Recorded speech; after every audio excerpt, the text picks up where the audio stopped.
কারো দেখতে বা শুনতে সমস্যা হলে তোমরা হচ্ছে পরবর্তীতে ইয়ে থেকে রেকর্ড পার্ট থেকেও দেখে নিতে পারবে, টোটাল ক্লাসটাই রেকর্ড থাকবে। হ্যাঁ, রেকর্ডিং পার্ট থেকে নিতে পারবে। ওকে, ওরিয়েন্টেশন। আর কারো কোনো কোয়েশ্চেন থাকলে যে কোনো সময় হচ্ছে দেখবা এখানে হ্যান্ড রেইজের অপশন আছে তোমাদের স্ক্রিনের সামনে, হ্যান্ড রেইজ করতে পারো, অথবা হচ্ছে তোমরা মাইক্রোফোন আনমিউট করে সরাসরি কথা বলতে পারো। আমাকে বললে আমি সেই ক্ষেত্রে তোমাদের যে কোনো কথার উত্তর দিব।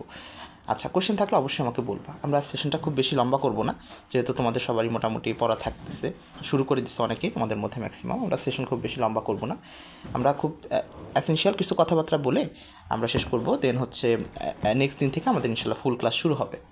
দেখো, প্রথম কথা হচ্ছে মাসখানেক হলো, তাই না? আজকে 10 তারিখ। 10 তারিখ মানে হচ্ছে তোমাদের মোটামুটি প্রায় মাসখানেক হয়ে গেছে তোমাদের এসএসসি পরীক্ষা শেষ হওয়ার। লাস্ট প্র্যাকটিক্যাল সহ মনে হয় তোমাদের অনেকের 15-20 তারিখ মতন প্রায় লেগে গেছে। তো মাসখানেক শেষ হয়েছে, মাসখানেকের মধ্যে তোমরা মোটামুটি ভালো এনজয় করছো, অনেকে ঘোরাঘুরি করছো, বা এর মধ্যে একটা ঈদও কাটায় ফেলছো। এখন একটু পড়াশোনাতে আসতে হবে। পড়াশোনাতে আসতে হবে কেন সেটাও বলি একটু। ইন্টারমিডিয়েট লাইফে তোমরা এই যে শুরু করছো, এখন থেকে নিয়ে আজ থেকে ধরো প্রায় 2 বছর পরে তোমাদের পরীক্ষা হবে। তোমরা এইচএসসি 27 ব্যাচ, তাই না? এতদিন তোমাদের পরিচয় ছিল এসএসসি 25 ব্যাচ, এসএসসি 25, আর আজকে থেকে তোমাদের পরিচয় হচ্ছে এইচএসসি 27 ব্যাচ। 2027 সালে তোমরা এইচএসসি পরীক্ষা দিবা ইনশাল্লাহ। তো এখন হচ্ছে 2025 সাল। তো মনে হতে পারে ভাইয়া 2027 সাল আসতে আসতে বেশ অনেকটা এখনও দেরি আছে। যদি এখন 25 সাল হয়, সামনে 26, তারপরে 27 সাল, তাই না? 2 বছর আগে থেকে কেন আমরা এত পড়াশোনা করব না করব? কারণ আমি টোটাল এসএসসি টাইমের মধ্যেও হচ্ছে ইয়েটা পাইছি, তোমার হচ্ছে প্রায় হচ্ছে 2 বছর সময় পাইছি। তো সেই ক্ষেত্রে এইচএসসিতে কেন এরকমটা করব? আচ্ছা, তো এখানে মুখ্য একটা উদ্দেশ্যের কথা বলি আমি। সেটা হচ্ছে আমার এসএসসি লাইফে আমাদের সময় ছিল হচ্ছে প্রায় 2 বছর, 2 ইয়ার প্লাস 2 মান্থের কাছাকাছি। তোমরা প্রায় ফেব্রুয়ারি পরে পরীক্ষা দিছো না? 2 বছরের বেশি আর কি টাইম এখানে তোমরা পাইছো, যে এসএসসি পরীক্ষা যখন দিছো তখন। জেএসসির পরে তোমাদের একটা ভালো বন্ধ ছিল, এরপরে 9 পুরো বছর পড়ছো, 10 পুরো বছর পড়ছো।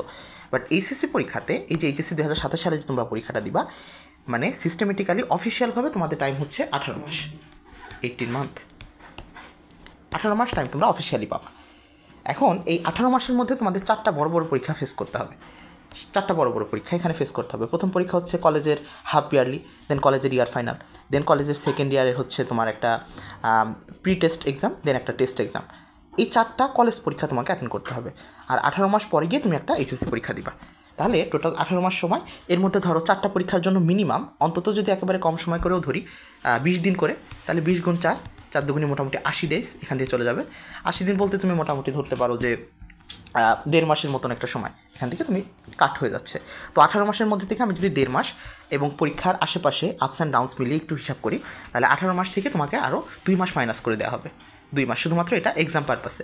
2 মাস মাইনাস করলে তোমার হাতে মোটামুটি থাকতেছে হচ্ছে 16 মাস সময়। এখন এই 16 মান্থের মধ্যে তোমাকে যা প্রিপারেশন নেওয়া নিতে হবে। এই প্রিপারেশনের মধ্যে তোমার একাডেমিক সিলেবাস সম্পর্কে আমি একটু কথাবার্তা বলি। তোমরা যারা বিজ্ঞান বিভাগ নিয়ে পড়তে চাচ্ছ, তো বিজ্ঞান বিভাগের ক্ষেত্রে তোমাদের হাতে সাবজেক্ট থাকতেছে হচ্ছে ফিজিক্স, কেমিস্ট্রি, বায়োলজি, ম্যাথ। এটা হচ্ছে সায়েন্সের সাবজেক্ট। আর ইন জেনারেল সবাইকেই পড়তে হবে যে সাবজেক্টগুলো, সেটা হচ্ছে Bangla, English, ICT.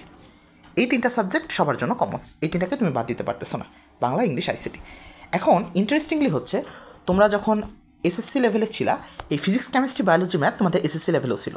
But HSC লেভেলে এই সেম সাবজেক্ট বাট প্রত্যেকটা 2টা করে পেপার। অর্থাৎ ফিজিক্সের ক্ষেত্রে তোমাকে 2টা বই পড়তে হবে, কেমিস্ট্রির ক্ষেত্রে 2টা বই, বায়োলজির ক্ষেত্রে 2টা বই, আর ম্যাথের ক্ষেত্রে 2টা বই।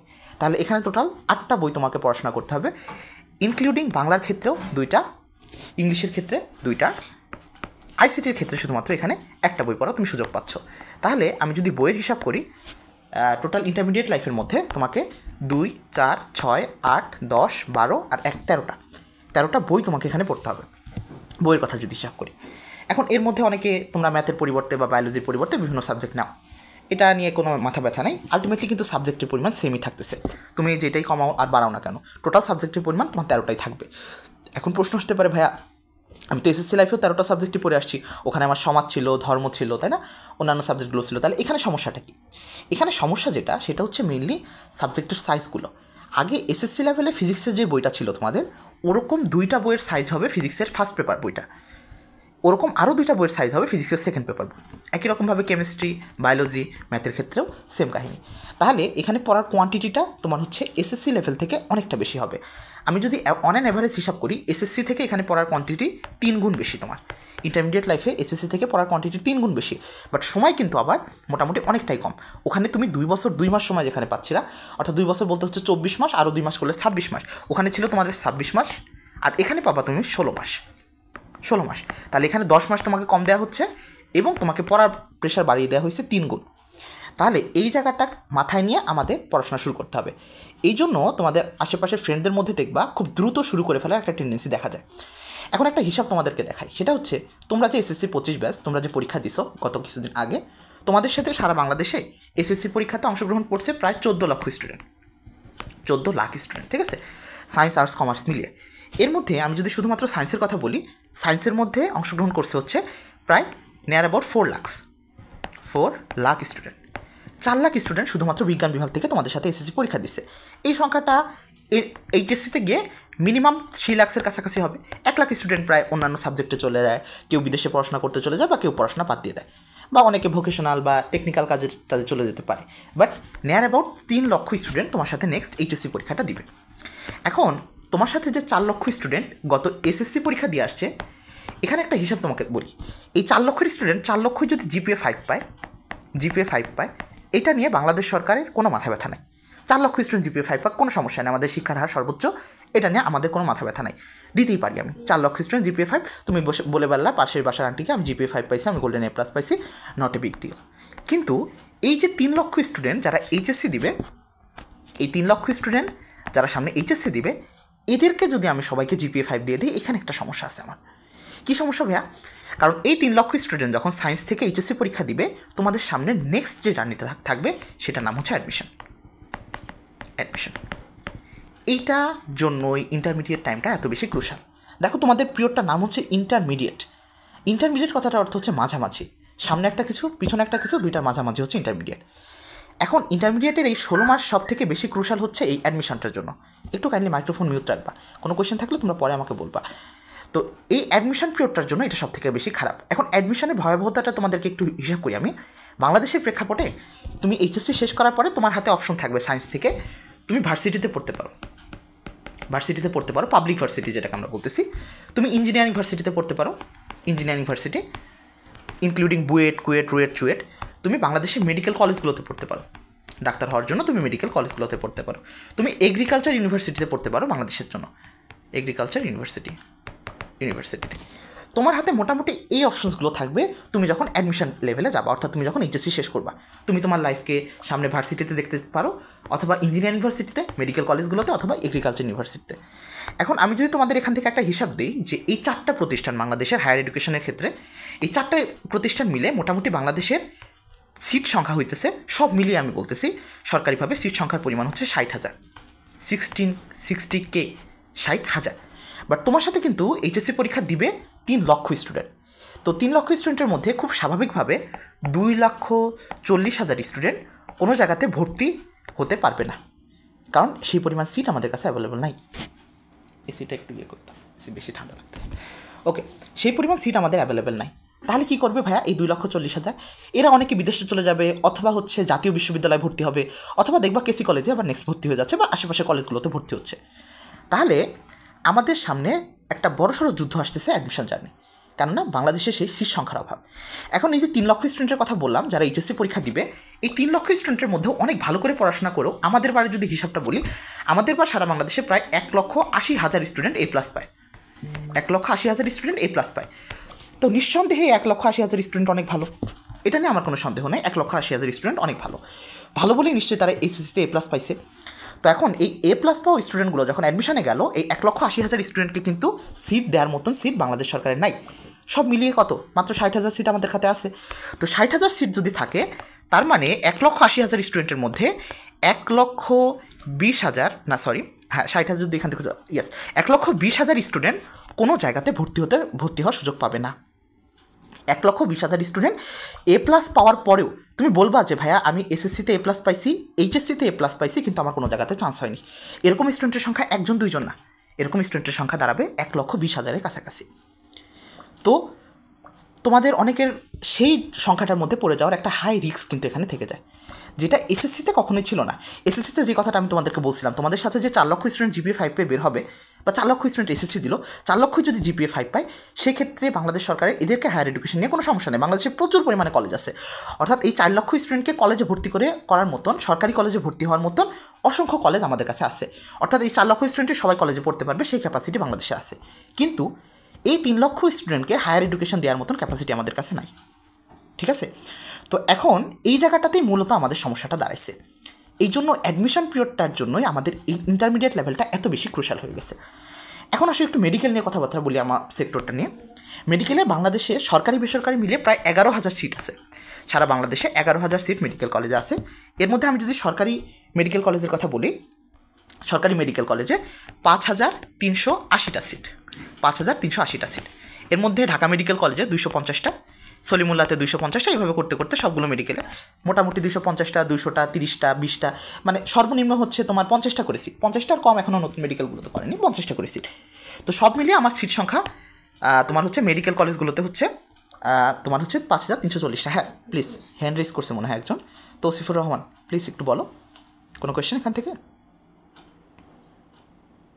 কোনো কোয়েশ্চেন থাকলে প্লিজ একটু আমাকে বলবা। হ্যাঁ, আমরা 9:30টার দিকে নিহাল ভাইকে একটু ডাক দিব। নিহাল ভাই আমাদের কিছু কথাবার্তা বলবে।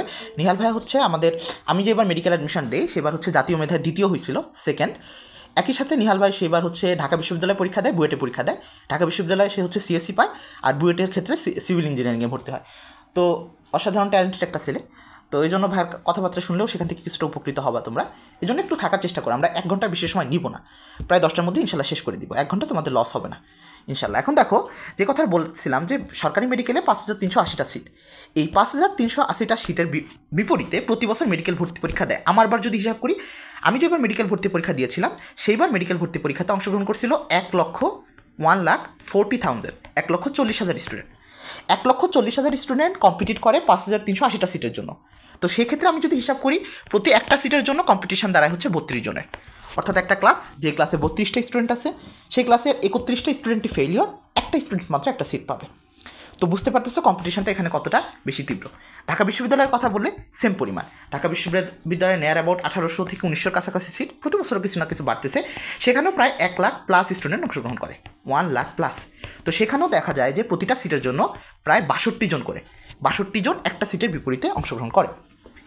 এবং বুয়েটের কথা যদি চিন্তা করো, বুয়েটে কিন্তু প্রথম ধাপে আগে বাছাই করে নিয়ে নেয়। সেখানে এইচএসসির মার্ক থাকে, 10,000 স্টুডেন্ট প্রিলি দিতেছে, দেন হচ্ছে আবার রিটেন আলাদা একটা পরীক্ষা, তারপরে গিয়ে কিন্তু আলটিমেট বাছাইটা হয়। সেখানকার টোটাল অ্যামাউন্টটা সেভাবে বলা যায় না, বাট প্রত্যেকটা জায়গাতেই আসলে হিসাবটা কিন্তু এরকম হয়। আমি মেডিকেলের কথা বলতেছি, 32টা সিট একজনের জন্য, মানে 32টা কম্পিটিটর একটা সিটের জন্য। এরপরে হচ্ছে 62টা কম্পিটিটর ডিইউ এর একটা সিটের জন্য। এরপরে তুমি যদি গুচ্ছের কথা বলো, একই রকমভাবে প্রায় 60 থেকে 70 জন কম্পিটিটর এক একটা সিটের জন্য। তাহলে এই জন্য আমি অ্যাডমিশন পরীক্ষাটাকে কখনোই পরীক্ষা বলি না, বলি হচ্ছে একটা যুদ্ধ। কারণ এখানে তোমার এনিহাও নামের পাশে ডাক্তার লাগাইতে চাইলে ওই 31টা স্টুডেন্টকে হারাতে হবে। তুমি ঢাকা বিশ্ববিদ্যালয়ে একটা স্টুডেন্ট হতে গেলে অবশ্যই ওই 61টা স্টুডেন্টকে তোমাকে হারাতে হবে, যেটা আমরা অনেকটা যুদ্ধের সময় করে থাকি, তাই না? যুদ্ধে আমি আমার প্রতিপক্ষ যে থাকে তাকে হারিয়ে জিতার চেষ্টা করি। তো এই জার্নিটা তোমাদের ক্ষেত্রে অনেকটা যুদ্ধের মতন। এখন এই যে এত স্ট্যাটিস্টিক, এই স্ট্যাটিস্টিকের মাঝখানে আমাদের যেই কাজটা এখন থেকে যেটা জরুরি, সেটা হইতেছে নিজেদেরকে প্রিপেয়ার করা।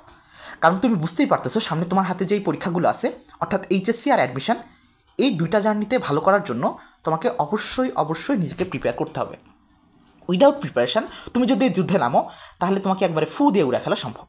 এখন ঢাকা মেডিকেলের কথা যদি আমি বলি, দেখো এই যে 1,40,000 স্টুডেন্ট যারা হচ্ছে মেডিকেল ভর্তি পরীক্ষাতে অংশগ্রহণ করে, সবাই তখন তাদের চয়েস লিস্ট দেয়। মেডিকেল ভর্তি পরীক্ষাতে 100 মার্কের একটা এমসিকিউ এর পরীক্ষা হয়, 100 মার্কের একটা এমসিকিউ পরীক্ষা, কোনো রিটেন থাকে না। ঢাকা বিশ্ববিদ্যালয়ের রিটেন থাকে, বুয়েটের রিটেন থাকে, মেডিকেল ভর্তি পরীক্ষাতে কোনো রিটেন নাই। এখানে 100 মার্কের এমসিকিউ পরীক্ষা হয়। এমসিকিউ পরীক্ষাতে থাকে হচ্ছে বায়োলজি 30 মার্কের, ফিজিক্স থাকে, কেমিস্ট্রি থাকে 25 মার্কের, ফিজিক্স থাকে 20 মার্কের, জিকে জেনারেল নলেজ থাকে হচ্ছে তোমার 10 মার্কের, আর ইংলিশ থাকে হচ্ছে তোমার 15 মার্কের। আর সাথে হচ্ছে কি physics, chemistry, biology, GK, English, তাহলে এই টোটাল 5টা সাবজেক্টের উপরে আমাদের পরীক্ষা হয়। তো এখন যেই কাজটা এখানে হচ্ছে সেটা হচ্ছে এই 100 মার্কের এমসিকিউ এর যে পরীক্ষায় অংশগ্রহণ করে স্টুডেন্টরা, তাদের সবার প্রথম চয়েস কিন্তু থাকে ঢাকা মেডিকেল কলেজ, বাংলাদেশের ওল্ডেস্ট মেডিকেল কলেজ। 1946 সালে প্রায় হয়েছে। আমি হচ্ছে ঢাকা মেডিকেল কলেজের 80তম ব্যাচ, এখন বর্তমানে 82তম ব্যাচ চলতেছে। ইনশাল্লাহ তোমরা যখন যাবা হয়তো বা 83, 84, তোমরা হয়তো বা 85তম ব্যাচ হবা ঢাকা মেডিকেল কলেজের। তো বাংলাদেশের সব থেকে পুরাতন medical college Dhaka medical college. এবং ইন্টারন্যাশনালি স্বীকৃত বাংলাদেশের সর্বপ্রথম প্রতিষ্ঠিত যে মেডিকেলটা সেটা হচ্ছে ঢাকা মেডিকেল কলেজ। বুঝতেই পারতেছো 1946 সালে যেহেতু হয়েছে, এটা পাকিস্তানের আগে, মানে বাংলাদেশ সৃষ্টি, পাকিস্তান ভারতবর্ষ সৃষ্টি যখন হয়, ভারতবর্ষ থেকে পাকিস্তান বাংলাদেশ আলাদা হয়, সেই সময়টারও আগে গিয়ে সেটা তৈরি হয়েছে। তো ওল্ডেস্ট মেডিকেল কলেজ হিসেবে সবার কিন্তু নাম্বার 1 চয়েস থাকে ঢাকা মেডিকেল কলেজ। তো এটা যদি আমি হিসাব করি, ঢাকা মেডিকেল কলেজের একটা সিটের জন্য লড়াই করে হচ্ছে 607 জন করে স্টুডেন্ট। আমার বার যে স্ট্যাটিস্টিকটা সেটাকে আমি দেখাচ্ছি তোমাকে। তাহলে একটা সিট লড়াই করতেছে 607 জন স্টুডেন্ট। তো এখান থেকে একটা আশার আলো হচ্ছে এটা, কেসি কলেজ থেকে কিন্তু প্রতি বছরই তোমাদের সিনিয়র ভাই আপুরা ঢাকা মেডিকেল কলেজে সিট করে নিতেছে। আমি 2022 সালে এইচএসসি পরীক্ষা দিই, 2022 সালে কেসি কলেজ থেকে এইচএসসি পরীক্ষা দিই। আমাদের বার ঢাকা মেডিকেল কলেজে আমাদের কেসি কলেজ থেকে 2 জন চান্স পায়। 2023 সালে কোনো ঢাকা মেডিকেল কলেজ থেকে ছিল না কেসি কলেজে, বাট 2024 সালেও কিন্তু 2 জন ঢাকা মেডিকেল কলেজে চান্স পায় কেসি কলেজ থেকে। তো সামনের বছরগুলোতে ইনশাল্লাহ এই সংখ্যাটা আরও বেশি বাড়বে। এখন তার মানে বুঝতে পারতেছে আমাদের ঝিনাইদহ শহর এবং কেসি কলেজ কিন্তু পিছিয়ে নেই। বুয়েটের কথা যদি বলি, আমরা যেবার এইচএসসি পরীক্ষা দিই, বুয়েটে আমাদের ব্যাচ থেকে প্রায় 7 জন স্টুডেন্ট চান্স পায়। তোমাদের নয়ন ভাইয়া, নিবিড় ভাইয়া, তারপরে অনিক ভাইয়া, নাশিতা আপু, হ্যাঁ, এরা হচ্ছে চান্স পায়। এবং ইনক্লুডিং আমি যদি একটা কথা বলি, সেটা হচ্ছে তোমাদের স্যারদের কাছে জিজ্ঞেস করে দেখতে পারবা যে 2022 সাল, অর্থাৎ আমি যেই বছর এইচএসসি পরীক্ষা দিছি, এই 2022-এর এইচএসসির ব্যাচ ছিল কেসি কলেজের ইতিহাসে সব থেকে ভালো রেজাল্ট করা ব্যাচ। অর্থাৎ আমাদের এইচএসসির পরে অ্যাডমিশনগুলোতে ঢাকা বিশ্ববিদ্যালয়ে নিয়ার অ্যাবাউট 50+ স্টুডেন্ট আমাদের আছে, সায়েন্স আর্টস কমার্স মিলিয়ে। মেডিকেল কলেজে, ঢাকা মেডিকেলে আমি 2 জন আছি, মানে আমরা 2 জন। এছাড়া হচ্ছে সারা বাংলাদেশের মেডিকেল কলেজে আমাদের ব্যাচ থেকে 37টা স্টুডেন্ট চান্স পায়। বুয়েটে 7+ স্টুডেন্ট চান্স পাইছে, ঢাকা বিশ্ববিদ্যালয়ে 50+, গুচ্ছ মিলিয়ে আরও 150+। একটা রুরাল মানে হচ্ছে পেরিফেরাল লেভেলের কলেজ থেকে এত ভালো রেজাল্ট আমাদের 2022 ব্যাচের মতন অন্য কোনো ব্যাচ ইতিপূর্বে করতে পারেনি। তো ইনশাল্লাহ সামনে তোমরা আরও বেশি ভালো করবা। এখন তোমাদের হাতে কলেজ চয়েস নিয়ে একটা অপশনের কথা বলি। তাহলে বুঝতেই পারতেছো ভাইয়া কেসি কলেজের কথা যেহেতু বলতেছেন, তাহলে কেসি কলেজে কি ভর্তি হওয়া ঠিক হবে কিনা। তোমাদের সামনে কলেজ চয়েসের একটা অপশন থাকতেছে। এখানে তোমাদের হাতে 2টা অপশন, হয় তুমি ঢাকায় গিয়ে Notre Dame, Holy Cross, Viqarunnisa, Saint Joseph ইত্যাদিতে ভর্তি হতে পারো, যেটা বাংলাদেশের অবভিয়াসলি তারা ভালো রেজাল্টের দিক থেকে অনেক বেশি সেরা এইচএসসি লেভেলে। কিন্তু এই জায়গাটা থেকে কেসি কলেজকে কখনোই ছোটো করে দেখার সুযোগ নেই। নটরডেমের স্টুডেন্টের তুলনাতে তুমি যদি রেজাল্টের কথা চিন্তা করো, সেই রেশিও আর কেসি কলেজের স্টুডেন্টের তুলনাতে রেজাল্টের রেশিও কিন্তু প্রায় সেম। ইনফ্যাক্ট আমরা যখন গিয়ে এখন ঢাকাতে পড়াশোনা করতেছি, কেসি কলেজ কিন্তু অনেক পপুলার একটা কলেজ ঢাকার স্টুডেন্টের কাছে, ঢাকার টিচারদের কাছে। তো কেসি কলেজকে অবহেলা করার কোনো সুযোগ নেই। এবং এইটাকে আমি অনেক হাইলি রেকমেন্ড করবো যে তুমি বাসায় থাকো, বাসায় মা বাবার কাছে থাকো, তাদের বাসার খাবার দাবার খাও, খেয়ে কেসি কলেজে পড়াশোনা করো, এখান থেকে ভালো রেজাল্ট করে দিন তুমি ঢাকায় যাও। তো কেসি কলেজে পড়ার একটা খুব ভালো অ্যাডভান্টেজ আছে, এখান থেকে আমরা খুব ভালো একটা রেজাল্ট নিয়ে এইচএসসি শেষ করতে পারি। এবং অ্যাডমিশন ক্ষেত্রে এখানকার স্টুডেন্টরা কিন্তু প্রতি বছরই ভালো করতেছে। তো KC college can be a better option. KC college না থাকলে আমাদের হাতে সেকেন্ড অপশন হিসেবে মহিলা কলেজ আছে, এবং মেয়েদের ক্ষেত্রে বিশেষ করে। তো এবং আরেকটা কথা যেখানে একটু বলবো, সেটা হচ্ছে কেসি কলেজ এবং মহিলা কলেজের রেজাল্টগুলো এতটা ভালো হওয়ার কারণ কি, সেটা হচ্ছে আমাদের ঝিনাইদার টিচিং এনভায়রনমেন্টটা। আমাদের ঝিনাইদার স্টুডেন্টরা আমরা যে পরিমাণ কম্পিটিশনের মধ্যে পড়াশোনা করি, এবং সব থেকে বেশি আমাদের বার থেকে যে ব্যাপারটা চালু হয়েছে, যে কথাটা বললাম, দেখো আমাদের সময় কেসি কলেজ থেকে হাইয়েস্ট রেজাল্টের কারণ কি, কারণটা হচ্ছে মেন্টরশিপ। আমার যদি কথা বলি, আমার মেন্টর হিসেবে ছিল হচ্ছে ঢাকা মেডিকেল কলেজে শিশির ভাইয়া। শিশির ভাই হচ্ছে এখন বর্তমানে ইন্টার্নশিপ শেষ করে তিনি হচ্ছে ইয়ে করছেন, মানে ঢাকা মেডিকেল কলেজ থেকে ইন্টার্নশিপ শেষ করছেন। এবং পরবর্তীতে যখন আসিফ মাহমুদ জীবন ভাই চান্স পায়, আমাদের এক ব্যাচ সিনিয়র, উনি হচ্ছে আমাকে মেন্টরশিপ করছেন ঢাকা মেডিকেল কলেজে। তো দেখো আমরা প্রত্যেকটা স্টুডেন্ট নিবিড়ের কাছে শুনলে দেখবা, নিবিড় হচ্ছে বুয়েটের ভাইদের কাছ থেকে, বা নয়ন কুণ্ডু ওরা হচ্ছে বুয়েটের ভাইদের কাছ থেকে হচ্ছে মেন্টরশিপ নিত। তো প্রত্যেকটা স্টুডেন্ট আমরা যারা হচ্ছে আমাদের গোলের ক্ষেত্রে, গোল অ্যাচিভমেন্টের ক্ষেত্রে ডিটারমাইন্ড ছিলাম, আমাদের মেন্টরশিপগুলো কিন্তু ছিল এরকম হাই লেভেলে। এবং বর্তমানে অনলাইনের সময় এটা কোয়াইট পসিবল যে তুমি ঝিনাইদাতে বসে, অর্থাৎ বাসায় বসে ঢাকা মেডিকেল, বুয়েট, ঢাকা ভার্সিটির কোনো একটা ভাইয়ের কাছ থেকে মেন্টরশিপ নিতে পারবা। এই সুযোগটা কিন্তু করোনার আগ পর্যন্ত, অর্থাৎ 2020 সালের আগ পর্যন্ত আমাদের হাতে ছিল না। এই জন্য রেজাল্টগুলো পেরিফেরাল যে কলেজগুলো, পেরিফেরাল কলেজ অর্থাৎ জেলা উপজেলা লেভেলের যে কলেজগুলো, সেখান থেকে আসানোর রেজাল্ট হতো না। কিন্তু বিগত লাস্ট 5 বছরে তুমি যদি অ্যাডমিশনের রেজাল্টটা দেখো, পেরিফেরাল কলেজগুলো বিশেষ করে বাইরে, ঢাকার বাইরের কলেজগুলো কিন্তু অনেক মার্ভেলাস রেজাল্ট করতেছে। এই বছর মেডিকেল অ্যাডমিশন টেস্টে যে ছেলেটা ফার্স্ট হয়, সুশোভন বাসার, সে কিন্তু বাসা হচ্ছে খুলনাতে, তাই না? যে ছেলেটা সেকেন্ড হয় বাসা হচ্ছে চিটাগাং, থার্ড ছেলেটা মনে হয় ময়মনসিংহ বাসা। তাহলে প্রত্যেকটা স্টুডেন্ট, বিশেষ করে প্রথম দিকে যারা ভালো করতেছে, এদের বাসা ঢাকা থেকে বাইরে। তো ঢাকায় গিয়ে ভালো একটা কলেজে ভর্তি হয়ে তুমি যে অ্যাডমিশনে খুব ভালো করতে পারবা, এটার কিন্তু কোনো গ্যারান্টি নেই। বরং তার থেকে আমি রেফার করবো যে তুমি এলাকাতে থাকো, এই বাসায় থাকো, বাসায় খাবার দাবার খাও, এখানে একটা ভালো মেন্টর খুঁজে বের করো, সেখানে সুন্দর মতন পড়াশোনা করে ইনশাল্লাহ এখান থেকে একটা ভালো রেজাল্ট করে তারপরে তুমি ঢাকাতে গিয়ে হায়ার এডুকেশন নাও। এখন একটু কথায় আসো ভাইয়া, অনলাইনে কেন পড়বো? আপনি তো ভাই অনলাইনে পড়াবেন, যেহেতু আমার পক্ষে আমাদের ঝিনাইদহতে কোনো মেডিকেল কলেজ নাই, আশেপাশে মেডিকেল কলেজের মধ্যে মাগুরা মেডিকেল কলেজ আছে, আর তুমি ভার্সিটির কথা চিন্তা করলে এখানে ইসলাম ইউনিভার্সিটি আছে। কোনো জায়গাকে আমি ছোটো করবো না, কিন্তু তুমি ইসলাম ইউনিভার্সিটির একটা ভাইয়ের কাছ থেকে মেন্টরশিপ নিলে তোমার নলেজের ডিপটা ততটুকুই থাকবে নিশ্চয়ই। অথবা মাগুরা মেডিকেল কলেজের একটা ভাইয়া বা আপুর কাছ থেকে যখন তুমি মেন্টরশিপ নিবা ঝিনাইদহতে বসে, তখন তোমার নলেজের ডেপটা ততটুকুই থাকবে। আমি রেকমেন্ড করবো, যদি আমাদের ইচ্ছা থাকে ভালো কোনো জায়গাতে পড়ার বা ভালো কোনো জায়গাতে করার, নিজেকে দেখতে চাওয়ার, তাহলে নিশ্চয়ই আমরা ভালো জায়গার যে ভাইয়ারা আছে আপুরা আছে তাদের কাছ থেকে মেন্টরশিপ নেব। ইনফ্যাক্ট এই জায়গাতে তোমাদের একটা গোল্ডেন অপরচুনিটি হচ্ছে, তোমাদের সিনিয়র ভাইয়ারা নিজেরা তোমাদের কাছে অ্যাপ্রোচ করতেছে। আমরা চাইলেই কিন্তু ঢাকাতে বসে থেকে আমরা মানে ঢাকার স্টুডেন্টকে পড়াতে পারতাম। ইনফ্যাক্ট ঢাকা মেডিকেল বুয়েটের কাছাকাছি এরকম স্টুডেন্ট অনেক বেশি অ্যাভেলেবেল, কিন্তু না করে আমরা এলাকার স্টুডেন্টকে পড়াইতেছি। কেন? আমরা চাই আমাদের নেক্সট জেনারেশন ঢাকা মেডিকেল কলেজের K85, আমি হচ্ছে K80 ব্যাচের ঢাকা মেডিকেল কলেজের, তো আমি চাই K85 batch, K86 batch, K84 batch এগুলো আমাদের কেসি কলেজের স্টুডেন্টদের ভর্তি থাকুক, আমাদের ঝিনাইদহের স্টুডেন্টদের ভর্তি থাকুক। একটু অবাক লাগবে তোমাদের একটা জিনিস জেনে, যে আমি হচ্ছে 2022 সালে যখন এইচএসসি পরীক্ষা দিই, তো আমি তো ঢাকা মেডিকেল কলেজ চান্স পেলাম 2023 সালে। তো আমার পরে, এখন বর্তমানে 2025 সাল চলতেছে, আমার পরে ঢাকা মেডিকেল কলেজে ঝিনাইদহ থেকে কিন্তু কেসি কলেজ থেকে কোনো ছেলে আর চান্স পায়নি। I was the last boy who got admitted in the Dhaka medical college from KC college. তো কেসি কলেজের পরে আমার পরে আর কোনো ছেলে নাই। তো বলতে পারো যে হচ্ছে সিনিয়র ভাইয়া হিসেবে, সিনিয়র ভাইয়া হিসেবে ঢাকা মেডিকেল কলেজের একমাত্র ভাইয়া হিসেবে তুমি আমাকে পাবা। এরপরে আমার আগের সিনিয়র ভাইদের পেতে পারো। আমার আগের ব্যাচের আসিফ মাহমুদ জীবন ভাই ছিল, তারপরে হচ্ছে তোমার হচ্ছে সাগর ভাই ছিল, তার আগের ব্যাচের ছিল। কিন্তু আমার পরে মানে লাস্ট 2 ব্যাচে আমি বলছিলাম যে 23 সালে কিন্তু মানে 24 সালে কোনো ছেলে চান্স পায়নি, মানে ছেলে মেয়ে কেউই চান্স পায়নি কেসি কলেজ থেকে। 25 সালে পাইছে 2টা মেয়ে, মানে এই বছর হচ্ছে 2টা মেয়ে চান্স পাইছে, ইত্তিলা আর হচ্ছে তোমার অর্পিতা। ওদের সাথে ইনশাল্লাহ তোমাদের দেখা হবে সামনে, আমি ক্লাসে নিয়ে আসবো, ওদের কথাবার্তা তোমরা শুনবা।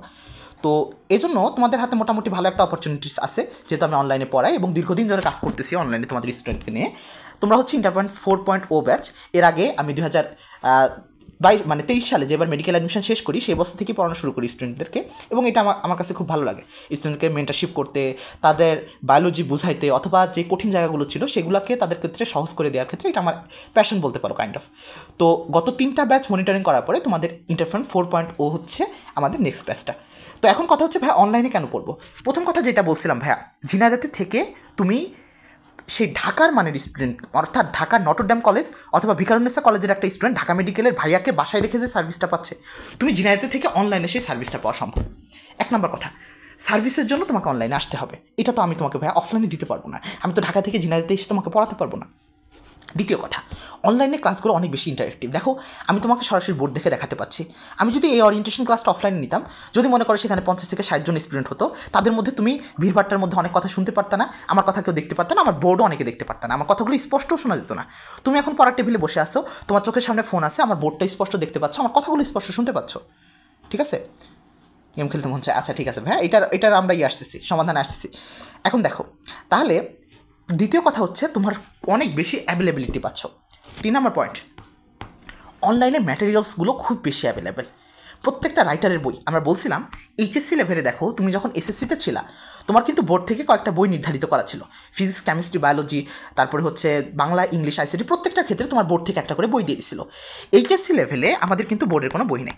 এইচএসসি লেভেলে নো বুকস, আমাদের বই থেকে মানে তোমার হচ্ছে বোর্ড থেকে কোনো বই দেওয়া হবে না, তোমাকে বাজার থেকে বিভিন্ন রাইটারের বই কিনে আনতে হবে।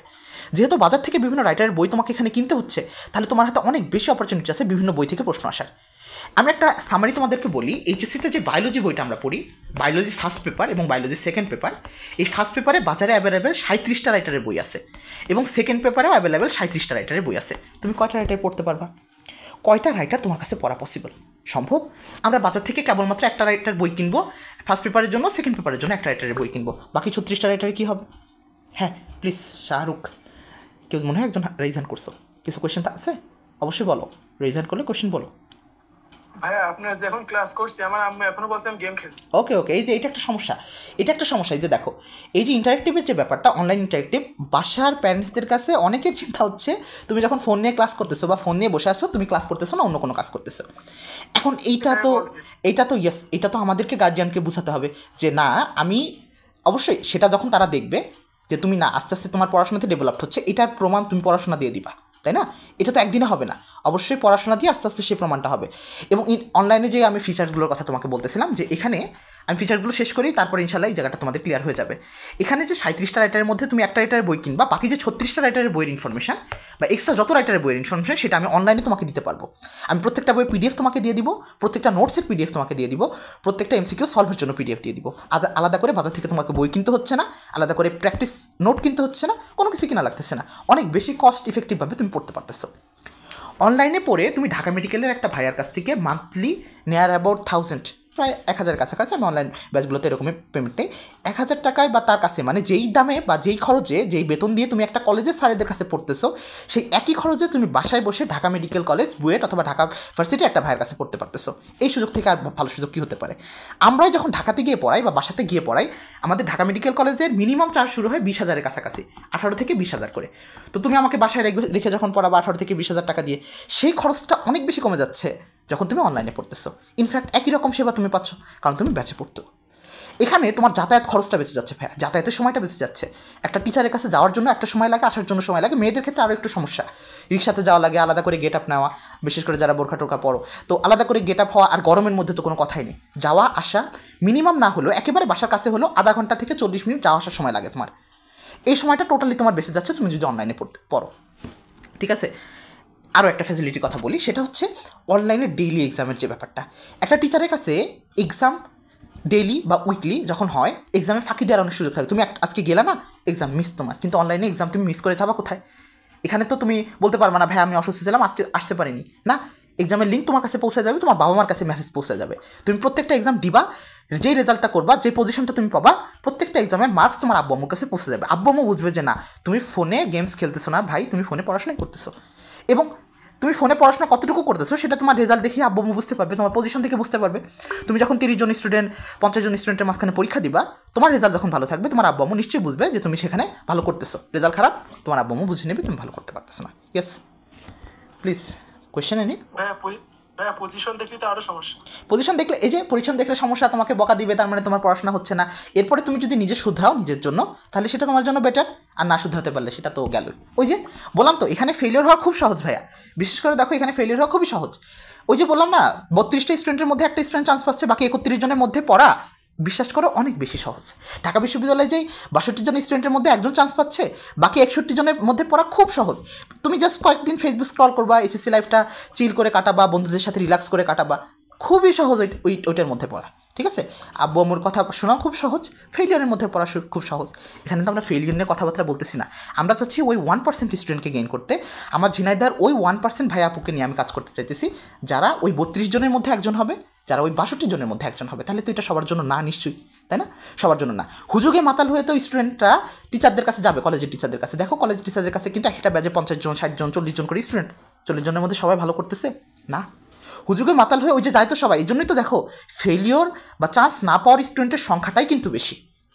চান্স না পাওয়া স্টুডেন্টের সংখ্যাটাই বেশি, বরং চান্স পাওয়া স্টুডেন্টের সংখ্যা অনেক কম, অনেক অনেক অনেক কম। তার মানে নিশ্চয়ই পরিশ্রম খুব কম স্টুডেন্টরাই করতেছে। ইনফ্যাক্ট আজকের যে অরিয়েন্টেশন ক্লাসে এত বেশি স্টুডেন্ট, তোমরা এর পরের দিন ক্লাসেই দেখবা যে অনেক বেশি কমে গেছে। এবং নেক্সট ক্লাসগুলোতে একবারে শেষ পর্যন্ত দেখো না কয়জন থাকে। ধৈর্য ধরে রাখাটা, কনসিস্টেন্সি ধরে রাখা সব থেকে কঠিন কাজ, বিশ্বাস করো। এই জন্যই তো তোমার কি মনে হইতেছে প্রতি বছর যে কেসি কলেজে ছেলেরা ভর্তি হচ্ছে, এর মধ্যে সব আনট্যালেন্টেড পোলাপাইন বা হচ্ছে খুব বেশি হাবাগোবা বা একবারই পড়াশোনা করেন এরকম পোলাপাইন? তো আমার পরে কেন গত 2 বছর যাবত কোনো ছেলে নেই ঢাকা মেডিকেল কলেজে? কনসিস্টেন্সির অভাব, টেকনিক্সের অভাব, মেন্টরশিপের অভাব, ঠিক আছে? আমরা চাই না সেই অভাবগুলো তোমাদের ক্ষেত্রে হোক। তাহলে প্রথম 4টার পয়েন্টের কথা বললাম। 5 নম্বর পয়েন্টে অনলাইন এডুকেশনের সব থেকে বেশি যে সুবিধা পাবা, 24/7 টিচারের সাথে তোমার ইন্টারাকশন থাকবে। জাহিদ স্যারের কাছে, মধু স্যারের কাছে, মানান স্যারের কাছে, অমর স্যারের কাছে বা যে কোনো কলেজের স্যারেদের কাছে পড়ে আসলা, 1 ঘন্টা পড়ে আসলা, বাসায় আসার পরে স্যার তোমাকে চেনো না, তুমি স্যারকে চেনো না। স্যারদের কাছে রিচ করার কোনো রকম সুযোগ নেই। বাসায় পড়তে গেলে কোনো একটা সমস্যা পড়লে স্যারদের কাছে রিচ করতে তুমি পারতেছো না। নেক্সট দিন তোমার জন্য অপেক্ষা করা লাগতেছে, স্যারের কাছে কখন যাবো, গেলে ওই স্টুডেন্টের মধ্যে কখন আমার সমস্যাটা দেখাবো, কখন সেটা সলভ পাবো। আমার ক্ষেত্রে সেরকমটা না। তুমি বাসায় পড়তেছো, যে কোনো সময় সমস্যা হলে তুমি আমার কাছে রিচ করতে পারতেছো, আমি সমাধান দিয়ে দিতে পারতেছি। এতগুলো সুবিধার পরেও আমরা অনলাইনে অনেকে পড়তে ইন্টারেস্টেড না। ভাইয়া মোবাইল দিয়ে পড়তে হবে, এই করতে হবে, সেই করতে হবে, অজুহাত দিতে থাকো।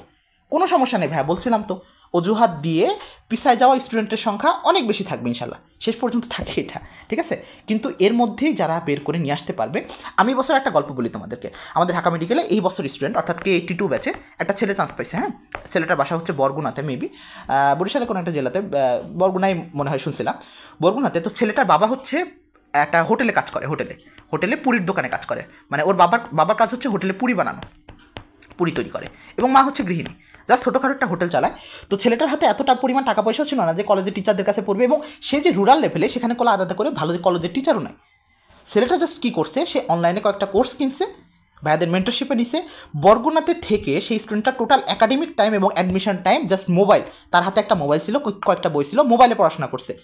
ওই ছেলেটা এই বছর আমাদের সাথে ঢাকা মেডিকেল কলেজ অর্থাৎ K82 ব্যাচে ঢাকা মেডিকেল কলেজে এইবার চান্স পেলো। Nothing is impossible. তুমি যেখানেই থাকো না কেন, তোমার হাতে একটা মোবাইল আছে, তোমার মনের মধ্যে ইচ্ছা আছে তুমি ভালো করবা, এনাফ। এই এতটুকু জাস্ট কিছু নিয়েই তুমি আলটিমেটলি ভালো করতে পারবা, ঠিক আছে। ওকে, এখন আমরা একটু নিহালকে ডাকবো।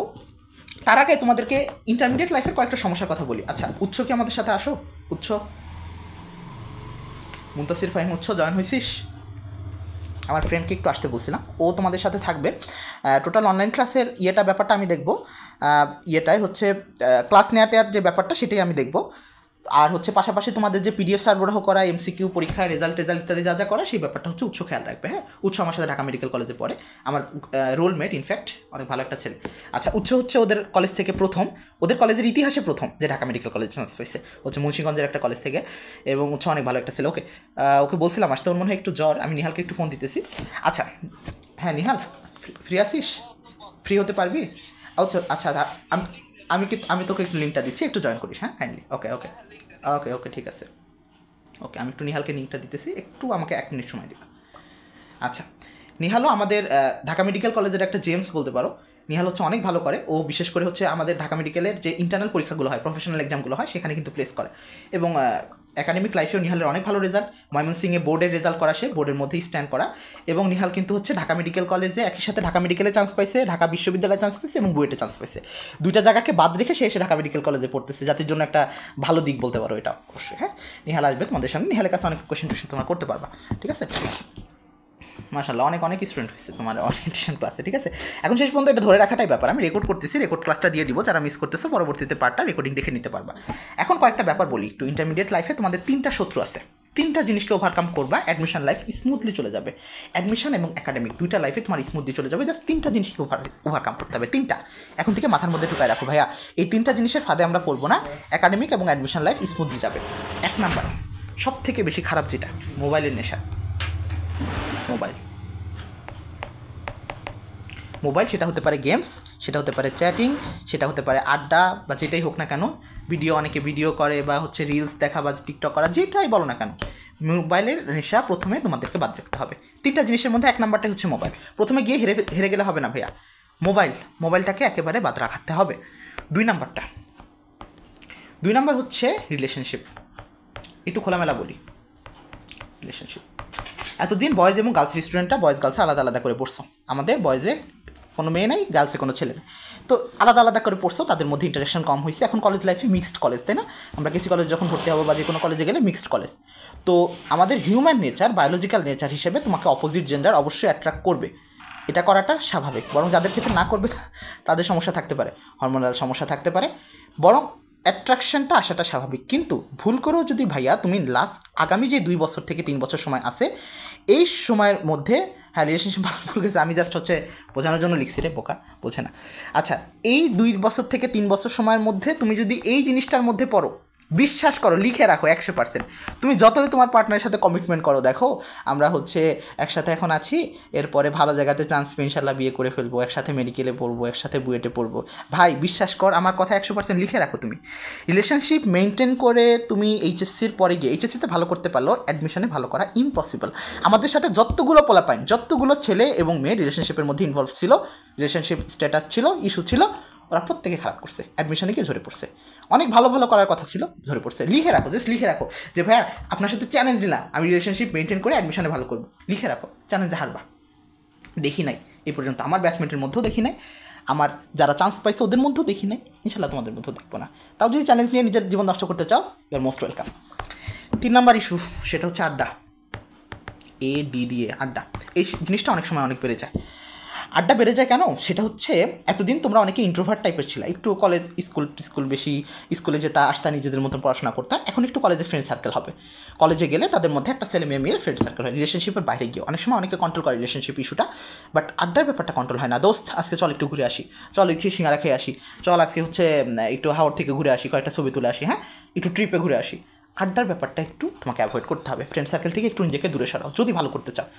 আগামী 2 বছরের মধ্যে এই 3টা জিনিসকে তুমি যদি মেনটেন করতে পারো, বিশ্বাস করো ভাইয়া, মোবাইল, রিলেশনশিপ, আড্ডা, এই 3টা জিনিসকে তুমি যদি মেনটেন করতে পারো, ইনশাল্লাহ তোমাকে আর কেউ আটকাতে পারবে না ভালো করা থেকে, ইনক্লুডিং HSC এবং হচ্ছে অ্যাডমিশন। ঠিক আছে? আর এই 3টার বাইরে তোমাকে অবশ্যই পড়াশোনাতে তো কনসিস্টেন্সি থাকতেই হবে। পড়াশোনাতে ভালো করার মূল উপায় হচ্ছে কনসিস্টেন্সি রাখা। বিকালে খেলাধুলা করা যাবে না, বিকালে খেলাধুলা করা যাবে না ভাইয়া, ডিএমসিতে কীভাবে চান্স পাবো বলতেছি। ওকে, তাহলে বিকালে খেলাধুলা করা যাবে না বন্ধু, মানে বন্ধু বলতেছি ভাইয়া বিকালে খেলাধুলা করা যাবে না। বিকালে খেলাধুলা বহুত করছো, সামনে করবা ইনশাল্লাহ। ডিএমসিতে ফজলে রাব্বি হলে বড় মাঠ আছে, ফুটবল খেলবা, ক্রিকেট খেলবা, ঢাকা বিশ্ববিদ্যালয় স্পোর্টিং ক্লাব আছে, বুয়েটের বড় সুন্দর মাঠ আছে, খেলাধুলা করবা। খেলাধুলা করার জন্য তোমার হাতে অনেক সময়, তখন জার্সি পরে পিছনে লেখা থাকবে ঢাকা মেডিকেল কলেজ, তোমার নাম লেখা থাকবে, তোমার রোল নাম্বার লেখা থাকবে, সেটা পরে তুমি খেলাধুলা করবা। এলাকাতে বন্ধুদের কাছে আসবা, তখন সেখানে এসে খেলাধুলা করবা। ওকে, আমাদের সাথে নিহাল জয়েন হয়েছে। আমি একটু নিহালকে এবার কথা বলার সুযোগ করে দিই। ও বেচারা হচ্ছে একটা প্রোগ্রামে আছে, সেখান থেকেও আমার রিকোয়েস্টে জয়েন হয়েছে, এই জন্য নিহালকে প্রথমত অনেক থ্যাঙ্কস। নিহালের পরিচয় আগেই বলছি, নিহাল হচ্ছে আমাদের এবার মেডিকেল অ্যাডমিশন টেস্টে 2022 সেশনে জাতীয় মেধায় দ্বিতীয়, এছাড়া ঢাকা বিশ্ববিদ্যালয় বুয়েটে একই সাথে রেজাল্ট করা, ময়মনসিংহ বোর্ডের মধ্যে ভালো করা, এবং নিহাল হচ্ছে একাডেমিকভাবেও মেডিকেলে খুব ভালো একটা রেজাল্টের মধ্যে আছে। নিহাল, শুনতে পাচ্ছিস কথা?